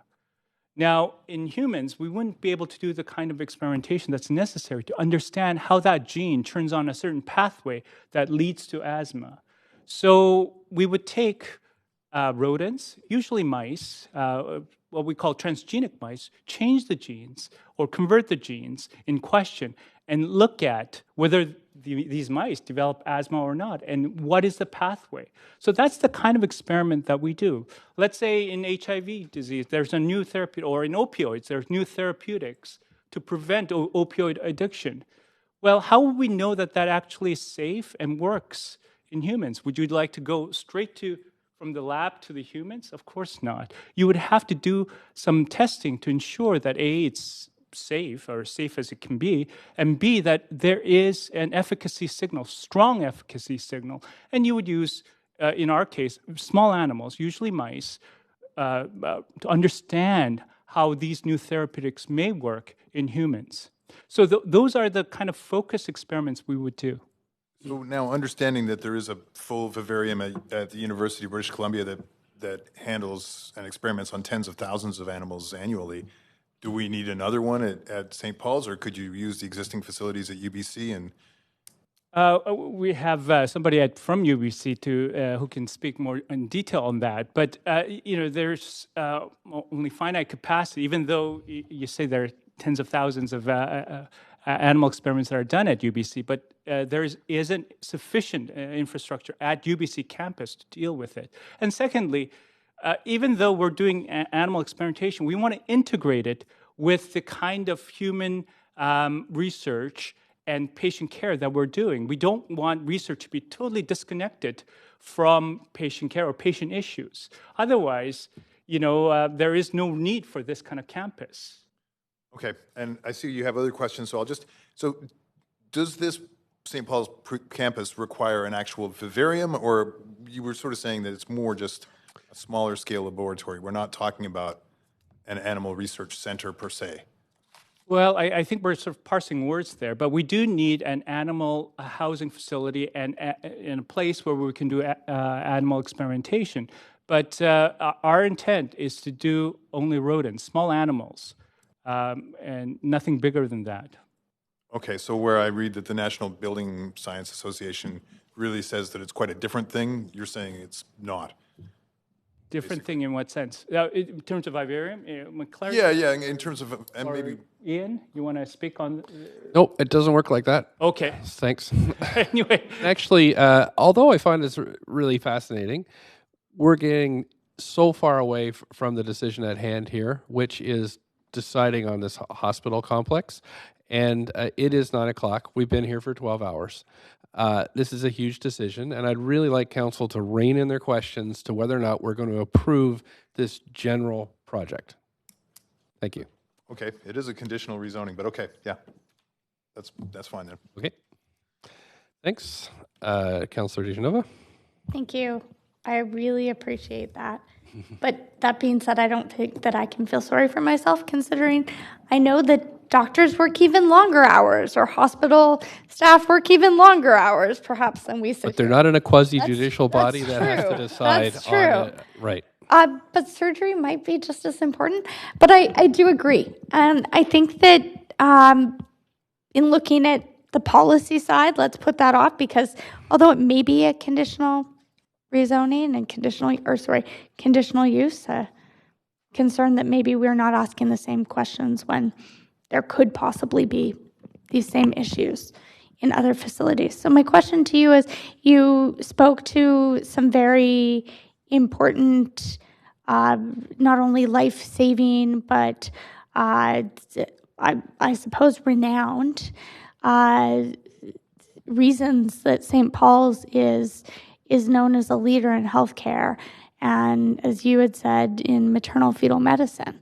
I'm just wondering, do you feel that right now in the current facility that you wouldn't be able to move forward with some of your work, or do you know of anyone who wouldn't have the opportunities that they are expecting or have goals of moving forward with if we don't move forward with this? And sorry, it might be a redundant question, but it's important to me to know if you have anything else on the go. Absolutely like right. I travel the world, and I can tell you that if the existing St. Paul's continues to exist as is, the laboratories will have to shut down probably within the next decade. We don't have the capacity, the infrastructure to support the leading edge, the rapidly advancing technological issues in research. And we just can't accommodate, and we can't attract the very best, and we can't retain the very best. So we will be in a very poor position a decade from now. And so I think the time is very, very imminent for us to move to a newer building or rebuild the existing St. Paul's. Is it fair to ask you if you think, and you don't have to answer this, and I know it's difficult, but in your opinion, some of the research and the work that you've done that has led to as you had said, not one baby being born with HIV in this province and being able to separate that, do you think there's the opportunity to move forward with research for other, everything from illnesses to research health overall? Yes. Without Sorry, a new building. I'm trying to encompass it all. I think you know what I'm saying. Yeah, no, right, without trying to exaggerate, without a new building, the amount of research that will be done at St. Paul's 10 years from now relative to today will be a fraction, maybe 50% or less. And that will have a tremendous impact, not only on St. Paul's, but throughout the community and the province at large. Thank you for answering my question, even though I didn't ask it very well. Thanks very much, Councillor Hardwick. Hi, over here. So as I understand, you're really on the research side of the hospital, but my question is more broader than that. But but maybe you can answer it from the research perspective as well. How many times larger will this complex be compared to the existing hospital buildings? So I know that you're just on the research side, but this is a general question for others that might be coming up to speak as well. How many times larger will this complex be compared to the existing hospital buildings? I'll just comment on the research footprint. It's expected that in the new St. Paul's, the footprint will be at least double the footprint that we have now. But more importantly, it will be more modern and incorporate some of the modern advances that would enable us not only to do better research, but safer research. So I think this is actually critical. But the other aspect of hospital, I can't really speak to. I think it will be bigger, but maybe Jeff. That's a question for staff, perhaps. Anyway, so that's really a question for others. But the research would be at least double the size of what you've got. Thank you. Great, thanks. And that's it for questions. Thanks for coming in tonight. Scott Wilson, Jeff Vopney, and Laura Leah Shaw. Mr. Wilson, up to 5 minutes, please, whenever you're ready. Hello, I'm Scott Wilson, here on my own behalf to speak emphatically in support of the rezoning application for St. Paul's Hospital. Without the good folks there, I would not have survived to speak to you here today. I was admitted to St. Paul's Cardiac Wing on July 11th of last year after a harrowing air ambulance journey from my hometown of Kelowna, suffering from acute congestive heart failure. This featured repeated shocks from my implanted defibrillator, each feeling pretty much like a mule kick to the chest to treat life-threatening ventricular tachycardia storms.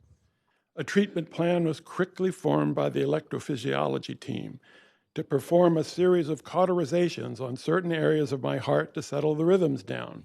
This required 2 days of surgery. On the second of these, I coded blue on the operating table 5 times. The surgical team kept me on life support and installed a left ventricular assist device the next day. At that point, my brain took a 6-week vacation as I succumbed to post-operative dementia. During that time, my wife passed away from cancer. St. Paul's staff were very helpful to both of my kids at that time, which was a difficult one for them, as for a while it was unclear if they were going to lose both parents at the same time. In September, I came back into myself, unable to walk. A month later, due to the phenomenal support of every staff member I encountered at St. Paul's, I was released from hospital. At that point, lugging 16 pounds of ventricular assist device, I was able to walk to the grocery store across the street, only with a couple of pauses to catch my breath. In mid-December, I had recovered enough to be placed on the transplant list. A week later, I was back at St. Paul's receiving my new heart. This time, things went much more smoothly as I walked out of there unassisted 13 days later. Carefully encouraged by the St. Paul's Healthy Heart Program, my aerobic capacity increased 130% by the time I graduated from the class in May. Now I walk everywhere, between 15,000 and 20,000 steps daily, and I look forward to returning to my duties as principal horn in the Okanagan Symphony in January, and maybe next summer to get some semblance of a golf swing back. I can't overemphasize the ability, skill, and compassion I experienced at the hands of every single staff member I encountered at St. Paul's, and their seamlessly cohesive teamwork despite an aging facility which I politely describe as eccentric. Imagine what they'll achieve in a new, bigger, state-of-the-art facility. They deserve it, and everyone in this city does as well. Thank you. Thank you for coming in this evening. There's no questions for you, but your story's magical, and congratulations on your recovery. Jeff Vopney and Laura Leah Shaw. Laura Lee Shaw. Hello. Hi there. My name is Jeff Vopney. I'm a cardiac nurse at St. Paul's Hospital, but I'm representing myself today in support of the rezoning application for the new St. Paul's. Before I moved to Vancouver in 2001, I knew I wanted to work at St. Paul's. While studying for my Bachelor of Science in Nursing at UBC, I had the opportunity to compare the teaching culture in my various clinical rotations. I soon recognized the accommodating and professional atmosphere at St. Paul's, and I learned to request rotation at St. Paul's first. On average, there are 130 to 140 students from nursing, allied health, and other professions every day at St. Paul's. There's also 13 plus 100 medical students and residents that train at St. Paul's every year. Myself, I went from being a student at St. Paul's to now having a 15-year career in the cardiology program. My wife was pregnant during my final year at UBC. Both UBC and St. Paul's accommodated me to do my Avenues program in maternity. That was fantastic because I was so preoccupied with the pregnancy, I was now able to merge my immediate academic needs with my personal needs. Before my rotation ended, my son Cole was born at St. Paul's Hospital. I'm practically umbilically attached to St. Paul's. Later, St. Paul's sponsored me to take the critical care nursing program through BCIT. What could be better than getting paid to learn? A theme emerged. My second son, Macklin, was born at St. Paul's before I finished that course. Now a double-barreled umbilical cord attached to St. Paul's. In interventional cardiology, I learned the exciting teamwork and consistent learning environment that makes us the center of excellence in heart-centered care. I soon trained to work in electrophysiology, or the electrical engineers of the heart, as Scott would agree. I even learned to crimp valves onto the delivery system for the world-renowned TAVR program led by Dr. John Webb. TAVR meaning transfemoral through the leg, and then aortic valve replacement from the leg to the heart. I work with the future interventional cardiologists from around the world. They have all competed to be a part of our interventional cardiology fellowship program at St. Paul's. They are keen to come here because they want to learn the TAVR methods from John Webb and take that knowledge back to their own practice in their distant countries. I've attended many international cardiac conferences in places like Seattle, Denver, San Diego, and Vancouver, and I see these same physicians that now lead their own TAVR programs elsewhere. They all say, a great many of them do, that the team at St. Paul's is the best in the world. However, they also say the facilities are embarrassing. In recent decades, the hospital has struggled to accommodate its ever-growing teaching needs within the hospital's aging walls. The new St. Paul's is an opportunity to change that. The new campus will not only have more capacity, but will be designed to support the full integration of teaching, research, innovation, and patient-centered care. This will be better for everyone, including students. Who wouldn't want to learn in BC's most modern facility that has been specially designed to integrate best practice in patient care, has next-generation medical technologies, world-renowned researchers, and provides smoother transitions into primary and community care? St. Paul's is already a wonderful place to learn, but the new St. Paul's will be even better. Like myself, many nurses and doctors who train at St. Paul's stay at St. Paul's and choose to make your city or the Lower Mainland their home. That's why I hope you vote to support and approve St. Paul's rezoning application today. The city needs a new St. Paul's. My learning experience speaks to the people that helped me get where I want to be, not the physical place. The point is, when St. Paul's moves, the heart and soul of its teaching culture will not be lost, but rather will only gain to grow and flourish in a more amenable physical environment. Thank you. Thanks very much for coming in today. No questions for you at the moment. Appreciate you sharing your point of view. Laura Lee Shaw. There we go. We'll lower that table for you.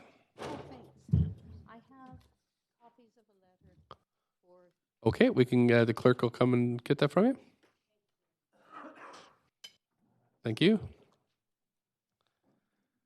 Whenever you're ready, up to 5 minutes. Very good, thank you. I'm here on behalf of the Animal Defence Anti-Vivisection Society of BC. We've been registered since 1927. And I'd like to acknowledge that we're on the unceded territory of our First Nations hosts. Thank you, Mr. Mayor, as well as Council, for having this discussion tonight. We ask that the City of Vancouver register a restrictive covenant on the property preventing research involving animals or other living beings, excluding humans, to be performed on the property. We further ask the restrictive covenant also prevent St. Paul's Hospital and or its foundation or any other entity associated with the hospital being prevented from funding or participating in any experiments or non-human research outside the new hospital development. By preventing animal research at the new St. Paul's Hospital via the restrictive covenant route, Vancouver can maintain its position as a green city without the biohazards and pollutants from incinerating toxic animal remains after they have been through the research system. Tourism will benefit from a positive city image rather than the negative press that will be attracted if unrestricted research towers are allowed to be built, and the public outcry increases beyond the few hundred letters I know you've received thus far. Canada, by the way, for your staff to note, is the only G7 nation without a government-funded body to oversee the process of our research laboratories. It's shameful that what they try to pass off as oversight is actually the fox watching over the hen house. We have had discussions with UBC since 2008, trying to get numbers of animals in research labs. In 2010, they began publishing the numbers, and now they do so on an annual basis. As an example, in 2011, UBC used 225,043 animals in their research labs. And it's not just rodents by any means. It's cats, wild songbirds, pigs, cattle, endangered sea turtles, which we tried to buy from them after the experiments were done with, and they wouldn't release them to us. Also wouldn't tell us where they sent them. Rodents, fish, primates, the list goes on and on. In their last reporting year of 2017, their numbers were reduced to 171,169 animals. Our work with the university and the changing public perception about using animals in research is paying off, and the numbers are declining. We can make a difference in the health of humans and in the lives of animals and meet Vancouver's greenest city targets. The AD would like to offer to meet with City of Vancouver Mayor and Council and St. Paul's Hospital planners as often as necessary to provide information on alternatives, help shape the restrictive covenant, and ensure that Vancouver and the new hospital are poised to do Vancouver proud in the coming years. And then I have excerpts from points, if I may, that have been raised or publications from city staff.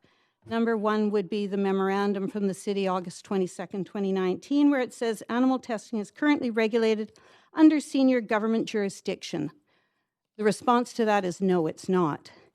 And Gil Kelly, who wrote the piece, said that if staff are satisfied that the activity is responsibly regulated, if council determines the need to create policy regarding animal testing in Vancouver, then it is recommended that the issue be further studied and brought forward comprehensively to apply equally to all sites within the city. When we talk about oversight on animals, and for the Green City initiatives, UBC with their Animal Care Committee, I did the math on one of the presentations I made to the Board of Governors there, the number of applications they get that the committee has to oversee, they spent 45 seconds on average to review each protocol. You can't tell me that they're watching over the welfare of the animals.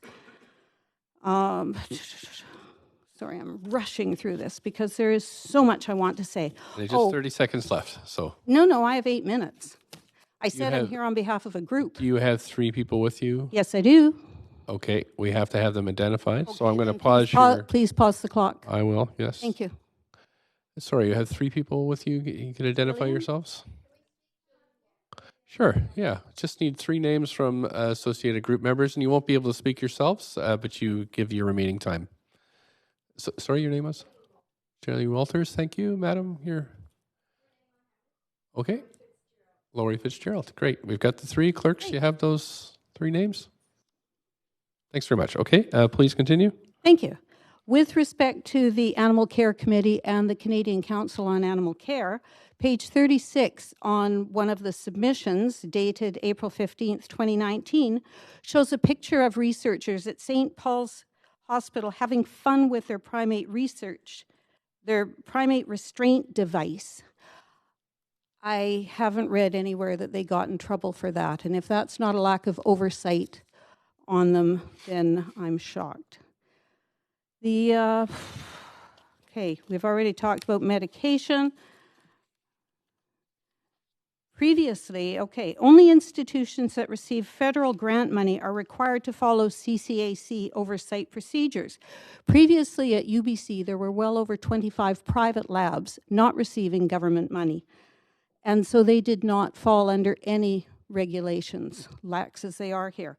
If animal research is not restricted by a restrictive covenant at St. Paul's, will St. Paul's be allowed to rent out space for private labs, and therefore there's no one overseeing things? There are many alternatives. The University of Windsor's already been mentioned. We've spoken at length and brought in experts from all over the world to speak with UBC.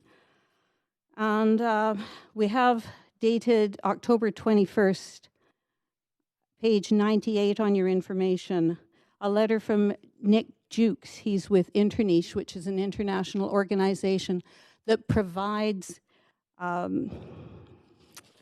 medical equipment for people that are wanting to transition over to non-animal research. Biohazards with respect to, the biohazards with respect to using animals in research. Rachel Harrison within Vancouver City asked Providence Healthcare how they dispose of the biohazard waste. They said they'll follow the same process as disposable of anatomical waste in the core hospital, which is to bin, weigh, remove, and incinerate it. Now, that in itself creates a biohazard. There's pollutants into the air.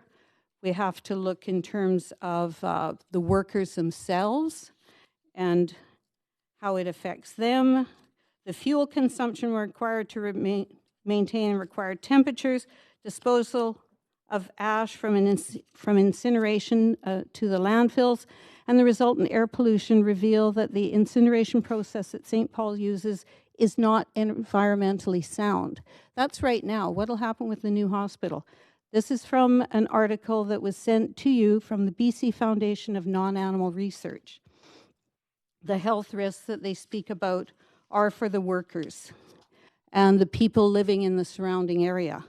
You'll be affecting groundwater from animal waste, runoff, etc. Just 30 seconds.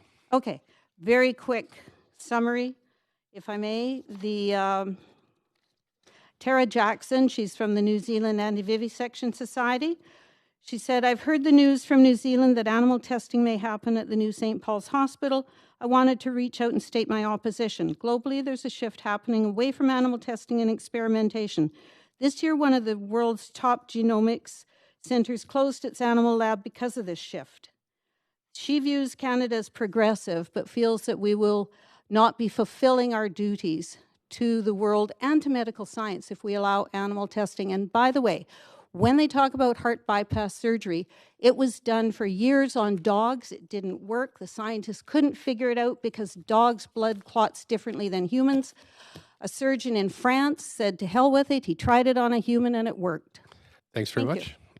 And I don't see any questions for you. Thank you very much for coming in and speaking on behalf of your group. Lana Simon.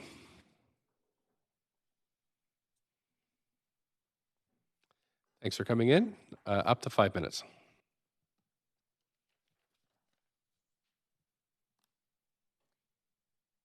Good evening. Thank you for the opportunity to speak in front of you, Mayor and Council. My name is Lana Simon. I am opposed to animal testing labs. It wasn't that long ago that we began to hear about 3D printers. They sounded magical and slightly like science fiction. Well, not anymore. Did you know you can buy a 3D printer at Amazon.com for less than $500? Technology is changing our whole world swiftly and in all areas. Fiber optics, solar cells, nanotech, robots, AI, self-driving cars, and yes, the medical field. The advances are stunning. Organs on a chip, sophisticated tests using human cells and tissues, known as in vitro methods, and advanced computer modeling techniques known as silico models, to name a few. Using human biology-based platforms in biomedical research makes sense because we are humans. Results from decades of animal testing have proven to have flaws and be unreliable, in many cases causing downright dangerous outcomes in numerous drugs approved for the marketplace. A list in Wikipedia enlightens us as to the disastrous number of drugs withdrawn. Serious liver injury leading to liver transplant or death, risk of fatal cardiac arrhythmias, cutaneous reaction, multi-organ toxicity, liver and kidney failure, gastrointestinal bleeding, ulcers, increased risk of death. And the list goes on and on. I'm just going to interrupt you there if you don't mind. So we're again trying to steer it back to the application in front of us. I'm just wondering if you're opposed or supporting the application of the hospital. I do not oppose the hospital application. Okay. I oppose any animal lab testing within that facility and other facilities it may have an influence on. Okay. These were all side effects in drugs that had been approved for use in humans after years of tests on animals. They were all okayed by, I believe the term Dr. Sin used was strong efficacy signals, I'm assuming, and they didn't work. A 2004 study from the U.S. Food and Drug Administration found that 92% of drugs entering clinical trials following animal testing failed to be approved.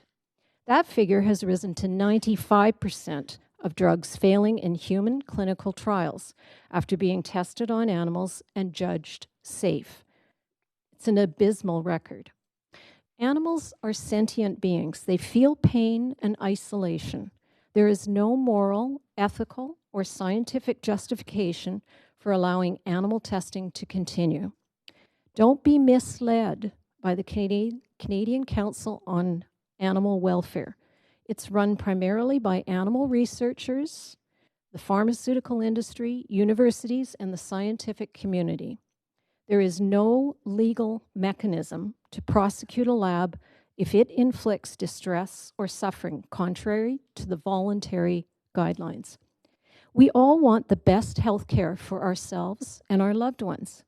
If animal testing was good and reliable science, then the status quo would likely remain. But the scientific results are pointing us in a direction of new techniques using computer modeling and human and cell-based tests. We now have the tools to move to a new paradigm in biomedical research. St. Paul's isn't even built yet, and it's not expected to open until 2026. That is a long way off in technology time. Its own website talks of state-of-the-art facilities using the latest technology and supported by leading edge research. This shouldn't be a contentious issue. It is a common sense issue. Animal biology doesn't provide the best answers for human biology questions. Vancouver and St. Paul's have the opportunity to move past the cruelty and inefficiency of today and embrace the future. Thanks very much. Thank you. And no questions? So thanks very much for coming in. We have Kingston Walters and Alicia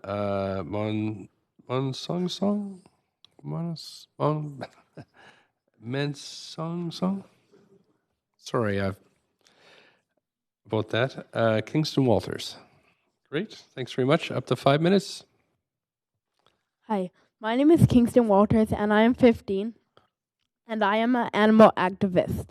I want the City of Vancouver and St. Paul's Hospital to use the latest technologies for their research.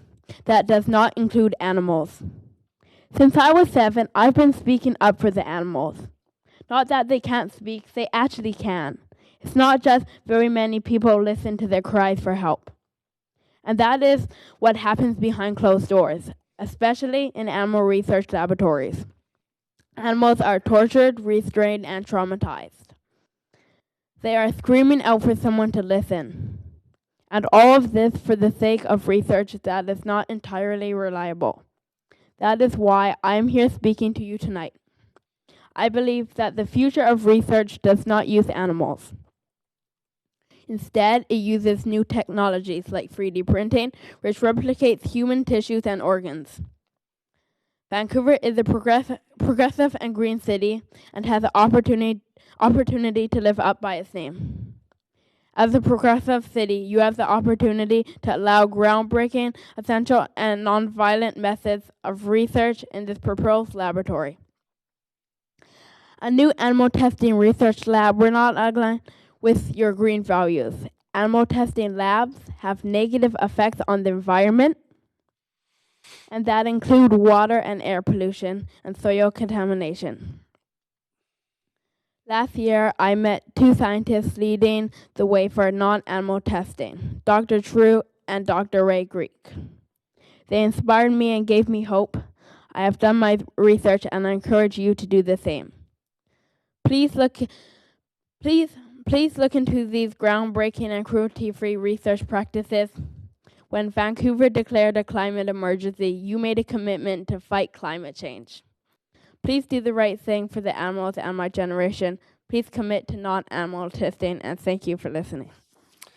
Thanks very much for coming in and sharing your story. No questions for you at the moment, but appreciate you contributing here this evening.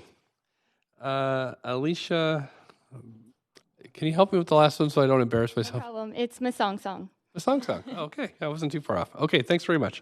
Up to 5 minutes.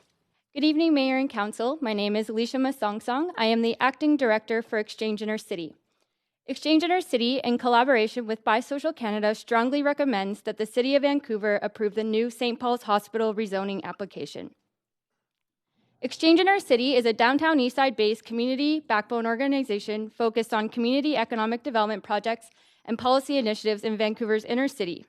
Our mission is to collectively foster a vibrant and inclusive local economy where all residents can prosper and live full and rewarding lives.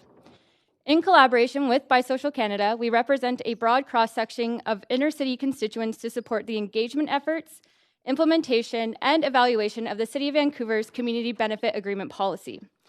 Additionally, we insist that community not just be consulted in the CBA development process, but be an actual collaborative partner in all phases of the CBA rollout.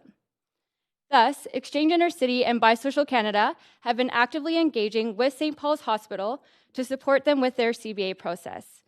For the first time in a development process, the community is being represented as an equal member at the table along with the City of Vancouver and the new St. Paul's Hospital team to ensure that this development maximizes its community benefits and meets 4 key areas of opportunity, which include employment that is diverse, local, and provides meaningful job opportunities to people with barriers to traditional employment, training and apprenticeship opportunities, a diversified supply chain and social procurement outcomes, and community development initiatives.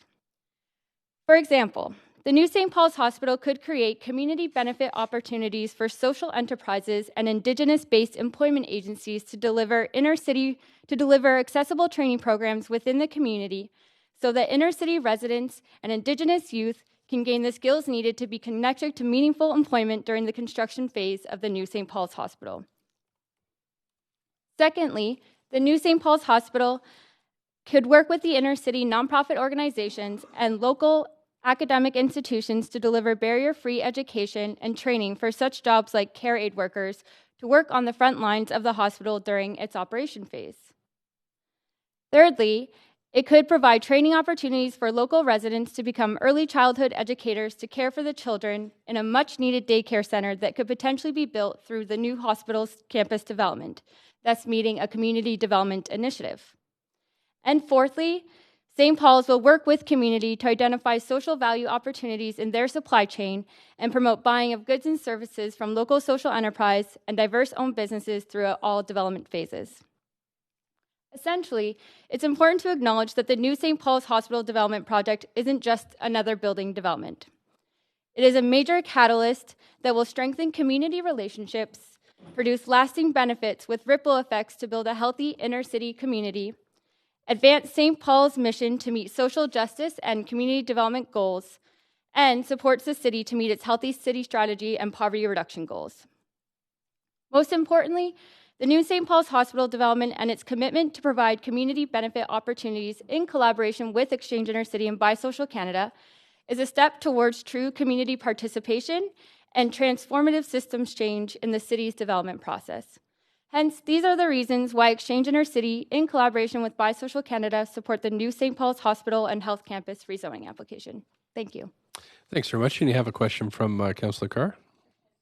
Thanks so much for coming. And I just have one question, which is, have you and your organization actually thought about the potential impact that St. Paul's move to the flats may have on housing in the surrounding area that is currently, in some cases, a critical supply of lower rent and lower income focused housing, and even rental suites that may get converted to Airbnb because of the incredible number of visitors that will come into the area?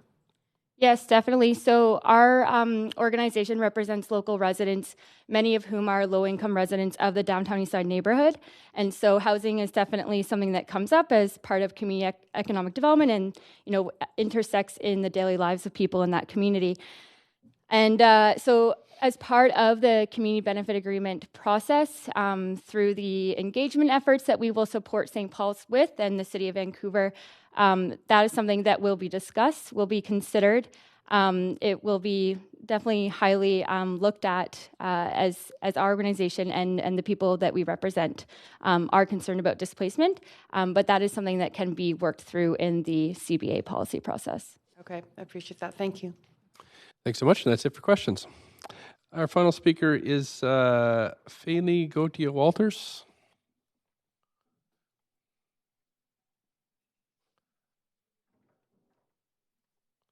Hello. My name is Faylee Gauthier-Walters, and I live at 3362 Prince Edward Street, Vancouver. Mount St. Joseph's Hospital is located between where I live and the flats. I would like to know if Mount St. Joe is part of the proposal. I worry about this possibility. I worry about that this might be a possibility, information being withheld from the report. And I say this because as of a few weeks ago, I read a rezoning report prepared by the planning department, which I found to be incomplete and thereby, in my opinion, misleading. Thus, I worry that the planning department is not being upfront with council and the mayor, and that they would rather get things passed quickly and deal with the problems after getting the proposals approved. I would like council to note that I have grave concerns with this methodology. The following comments that I have will explain and substantiate my doubts and distrust about any rezoning proposal, this one included, that come before council. I ask for your patience as I express to the planners and to you the negative feelings that have come about because of a report and a submission 3 weeks ago. Excuse me, ma'am. We're Yes. dealing specifically with this proposal, I will say it. and we'll also be careful with people's reputations. I understand. We don't bring them into I disrepute. Okay, thank you. Where in the report regarding 3469 Fraser Street is the fact that the site sits in a swamp? Answer, nowhere. Excuse me, ma'am. Yes? It's this site we're dealing with St. Paul's, which I is not will- on Fraser Street. It's on Fraser Street. This one is not. I'm here because I'm questioning the way the reports are coming to us. Okay, which is a kind And of I'll be very quick, but I that's promise. but actually not actually within the purview of what we're doing this evening. But I will, if you let me finish, No. I will, no? I'm sorry.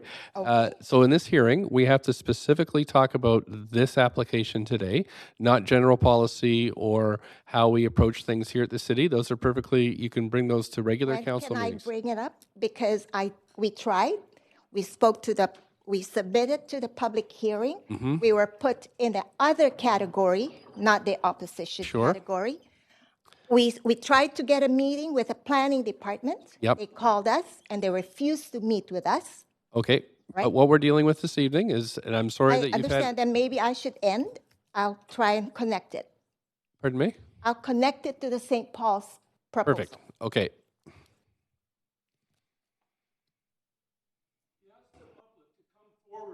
Excuse me, sir. Excuse me, sir. Yeah. Excuse me, sir. Okay. Okay. Excuse As me, a planner, Excuse me, sir. You don't have the floor. Madam, if you'd continue, that would be. as a planner, this is just my ending. You need to enter your workplace as professionals with us in mind, with the understanding that neighborhoods and communities have immeasurable value and should not be sold to the first developer, nor be subjected to developments that might prove to be dangerous in the light of the big one or climate change. And I speak about the flats. Again, my question, is it possible that Mount St. Joe is going to be integrated into the new St. Paul's Hospital in the flats? Thank you. Thanks very much for your time today. Great. Okay, that's it for speakers on the list, officially on the list. I'm now going to call from the audience up to 3 times for anybody else that would like to speak to the St. Paul's Hospital application specifically. So I'll make my first call, and if you want to speak to this, please give us your name and let us know if you're opposed or in favor of this rezoning. First call, please.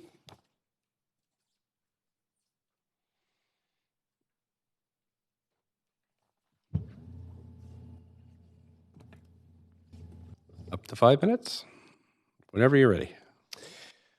My name is Larry Benj. I am co-chair of the Coalition of Vancouver Neighborhoods. We are opposed to this rezoning application, and not to a new hospital. And I can understand the excitement around a new hospital, and all the work that the staff has done is appreciated. But there are some concerns that we have about this.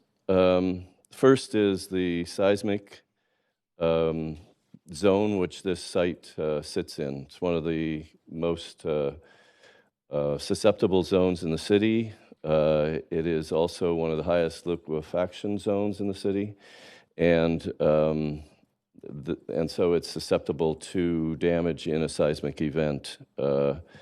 Also, it's infill land on False Creek, which is a tidal basin and is susceptible to rising tides. And even though the projections say that we can expect a meter in such and such years and 2 meters in additional years, everything has been happening a lot faster than even the scientists can have predicted in present day. So that is a worrisome condition. Also, the access problems with the site, with the viaducts coming down and the redirection of the roads through that area.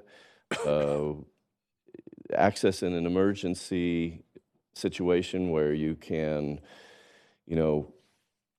think about or visualize some event in BC Place as well as Rogers Arena. Sometimes they get out fairly close to each other, and an emergency vehicle trying to get through that from the downtown area would have serious problems.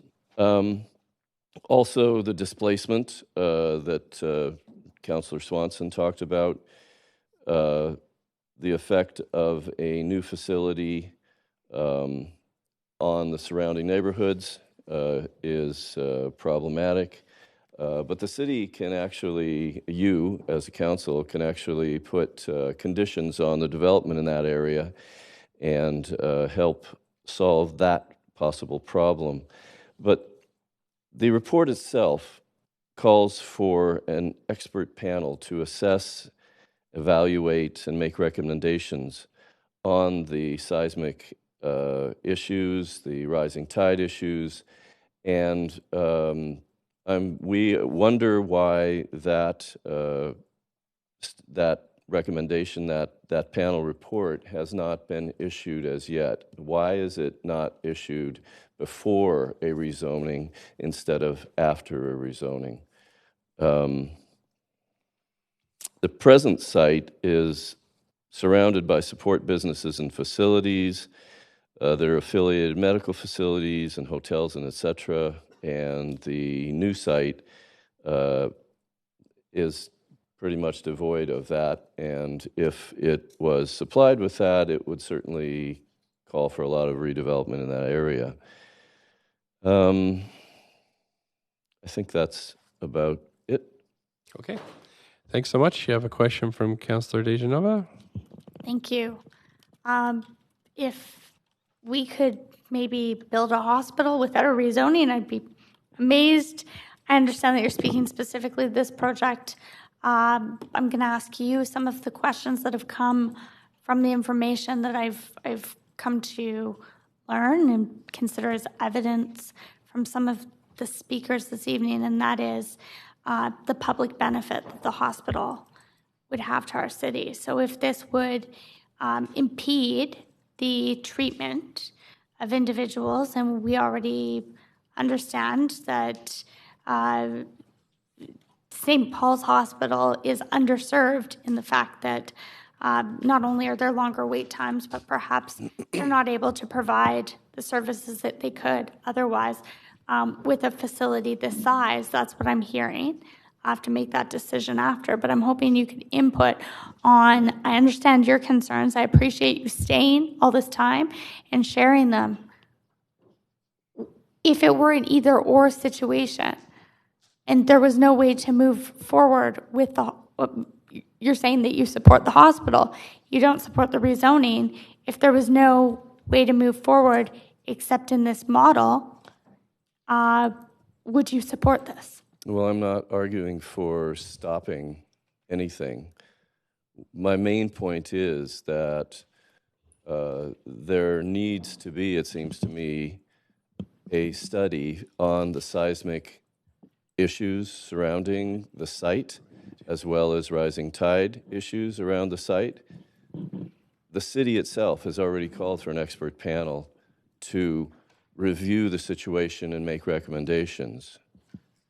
My understanding is that that study has not been completed as yet, and I'm wondering why it should not be completed before a rezoning as opposed to after a rezoning. So I will ask our staff. I imagine they're very expensive, and if you're not moving forward with the rezoning, but I've just asked that question before about particular studies, but happy to jot it down. It is a staff recommendation. Also, though, you're asking that we wait and delay. Is that correct? I have a question answer. I'm asking, sorry. What's the question? Are you asking that we delay this or refer this off, which I understand would mean that a whole new application would have to come back likely? Is that what you're suggesting? Well, my first wonderment is that some people here on staff have been working on this hospital issue for 15 or so years or more. And I'm wondering why in 15 years, given the fact that this site is in a serious liquefaction zone, in a city that has in danger of a serious seismic event, that this study has not been completed already. So in simple answer to your question, yes. Okay. So you would prefer to wait, even if I hear from staff later on that waiting could mean no new hospital, than to move forward with a hospital, with this proposed rezoning. And you don't have to answer that, but I'd appreciate it. Well, my feeling is, personal feeling is, that if without, and I was raised in the Bay Area, so I know about seismic events. If you go ahead with a project in a serious seismic zone without an expert review of the conditions, you're really asking for trouble. And so I'm concerned about a billion-dollar hospital put in a fill zone with high seismic danger and being in a seismic event where that hospital, which serves the majority of the downtown core, is made inoperable, or through a flood event. And I don't quite understand why you would build a facility on a site like this. Okay, do you know of any other sites this size? Just 15 That's seconds. not my job. Okay, thank you. Thanks. Before we move to Councillor Hardwick, we're closing in on 10 o'clock, so I'm going to need a motion to extend. Thank you. Councillor Bly, Councillor Weeb, all in favor of extending until we would finish this application? Can we We'll amend need a that? vote. Point of information? No, I've got a motion on the floor to To extend extend indefinitely or to a until we certain finish time? the application this evening. Oh. All in favor? Any opposed? Okay, so we don't have a motion to extend. Awesome. Oh, We need to. You had to read out in opposition. Okay, so we're not going to. So go ahead, Councillor Hardwick, with your question. I'm sorry, I'm be back on fading, and Thursday I'm night. sure I'm not the only one here. So just to reiterate, Thursday your night, yeah. concerns are seismic and sea level rise, access and transportation, and displacement of residential. Is that accurate? Yes. And why does the Coalition for Vancouver Neighborhoods care about those three things? Because St. Paul's Hospital, as expressed by the planning staff and a lot of other people who have already spoken quite well and clearly, is a major facility for the City of Vancouver. It's a facility that is going to provide medical service to the citizens of Vancouver. Any citizen should be concerned about the issues surrounding the development of such a facility. Okay, I didn't hear anything from you about the removal of this activity from the West End, where it's serving, a lot of density of population. Is that a factor in this? Well, I did briefly say that the present site has a whole lot of existing infrastructure, medical offices and support businesses around the existing site, which supposedly will be relocated or not. I don't know, but there's easy access to all of those facilities right now at the present site. It wouldn't be the same situation at the new site unless the campus integrated all of those things, and that means all those businesses would be moving to new facilities, and I'm sure they're going to be more expensive, et cetera, et cetera. We did hear from other speakers that this rezoning would be considered a milestone for fundraising.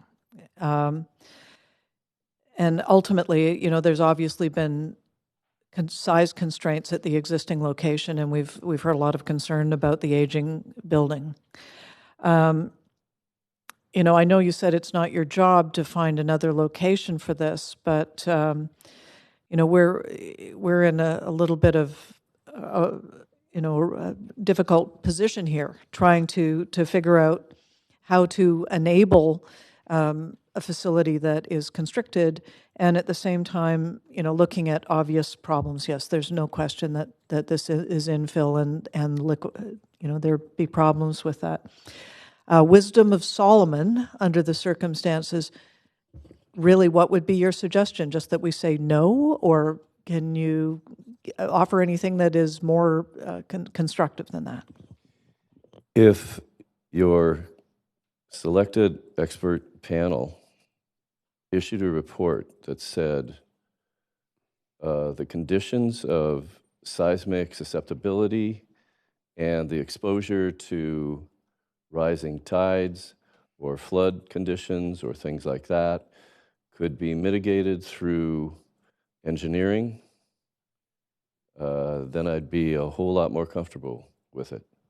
I know that the engineering department representative here has said, well, we're just going to remove all the soil and we're going to go down to bedrock. That's all good, but I have to be cautious because planning staff itself, and I'll come back to it, has called for or recommended an expert panel to do a study and come back with recommendations.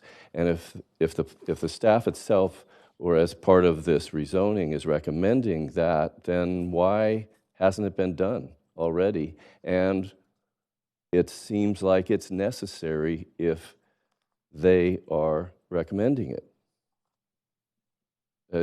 I'm in a quandary myself. Thank you. And good point. There are more questions to be asked. Thank you. Thanks very much. Then that's it for questions for you, sir. Thanks for coming in. So I'm going to try for a motion again that we can extend to just finish with the speakers. Councillor Bly moved. Second, Councillor Carr. All in favor? Any opposed? Thanks very much. Okay, so anybody else? A second call for speakers? Awesome. Come on up.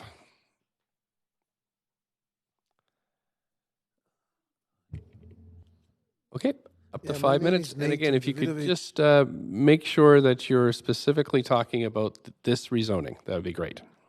Yeah, well, I'm not opposed to the hospital. I'm not opposed to the detox that they had me when I spoke about the detox. They put me down as opposed.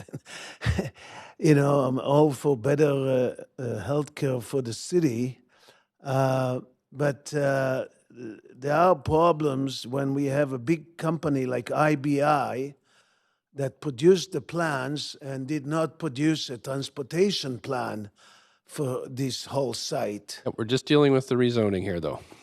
So we'll just... That's part of the transportation plan. Again, you are bullying, like that person said. Please learn what to do. I am. Being the mayor of the city, you should know what your rights are to do and not to question me that have been here since 1971. That's great, sir. Know all the mayors of the cities and knows exactly what your rights are. Tonight is the public hearing about this specific and I'm talking rezoning. about St. Paul Hospital. Okay, That's keep exactly going. what I'm talking about. Go ahead. I don't know why you're questioning me about it.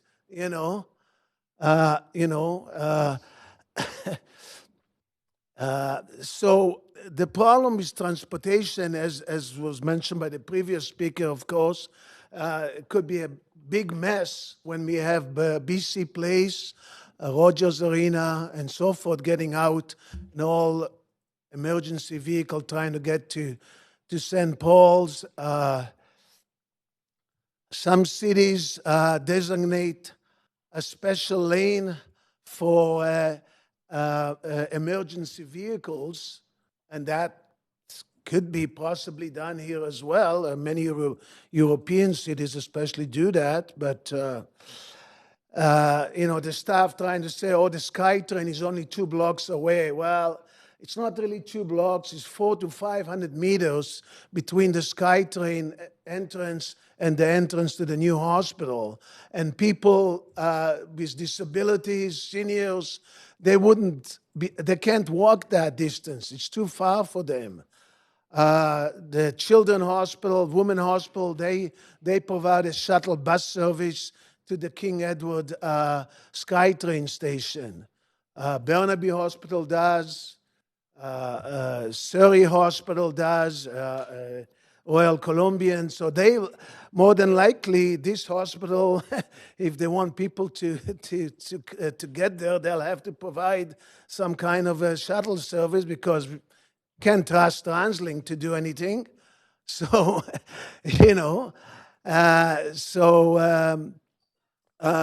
so these are just some simple suggestions, and maybe they could move the entrance to the hospital closer to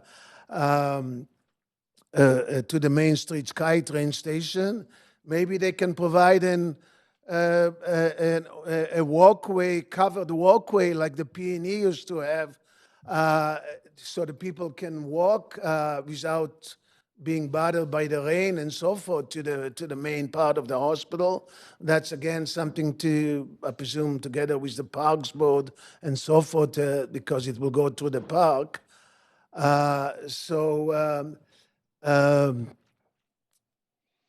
There's all kinds of possibilities, but when you are, when the staff only, this is, I think, the first time this council has discussed this issue of this hospital being there, and that's the problem when you don't discuss things previously and to get more information from everybody about the possibilities for this hospital.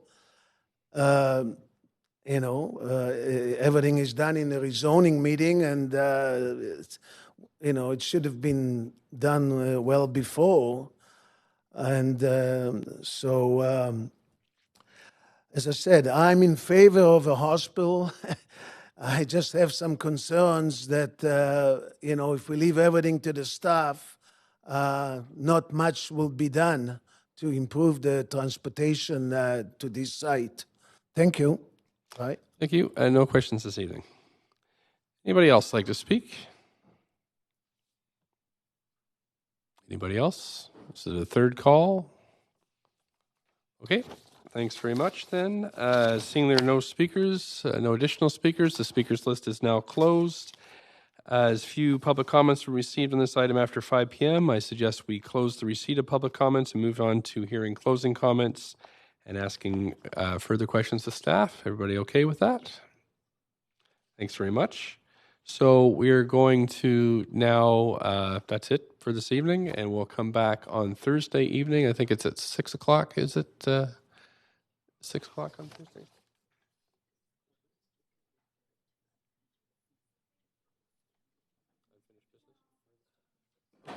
So I need a motion to refer this to unfinished business. Thank you very much. Following the standing committee meeting tomorrow. Is that right? Is it tomorrow? Tomorrow. Yeah. That's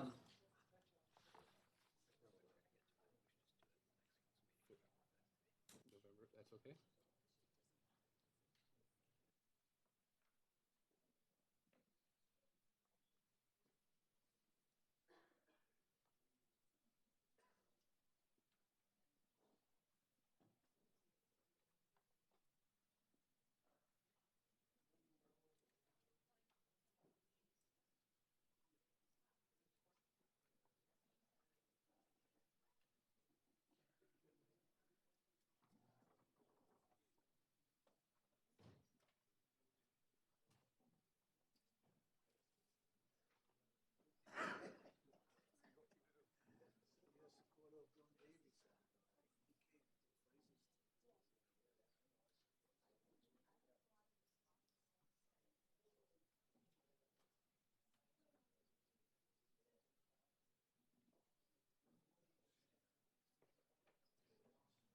Unfinished business on the 5th. Okay, great. So we're looking to adjourn the meeting, but we're going to first shift this the questions to the staff and closing comments to the 5th of November, unfinished business.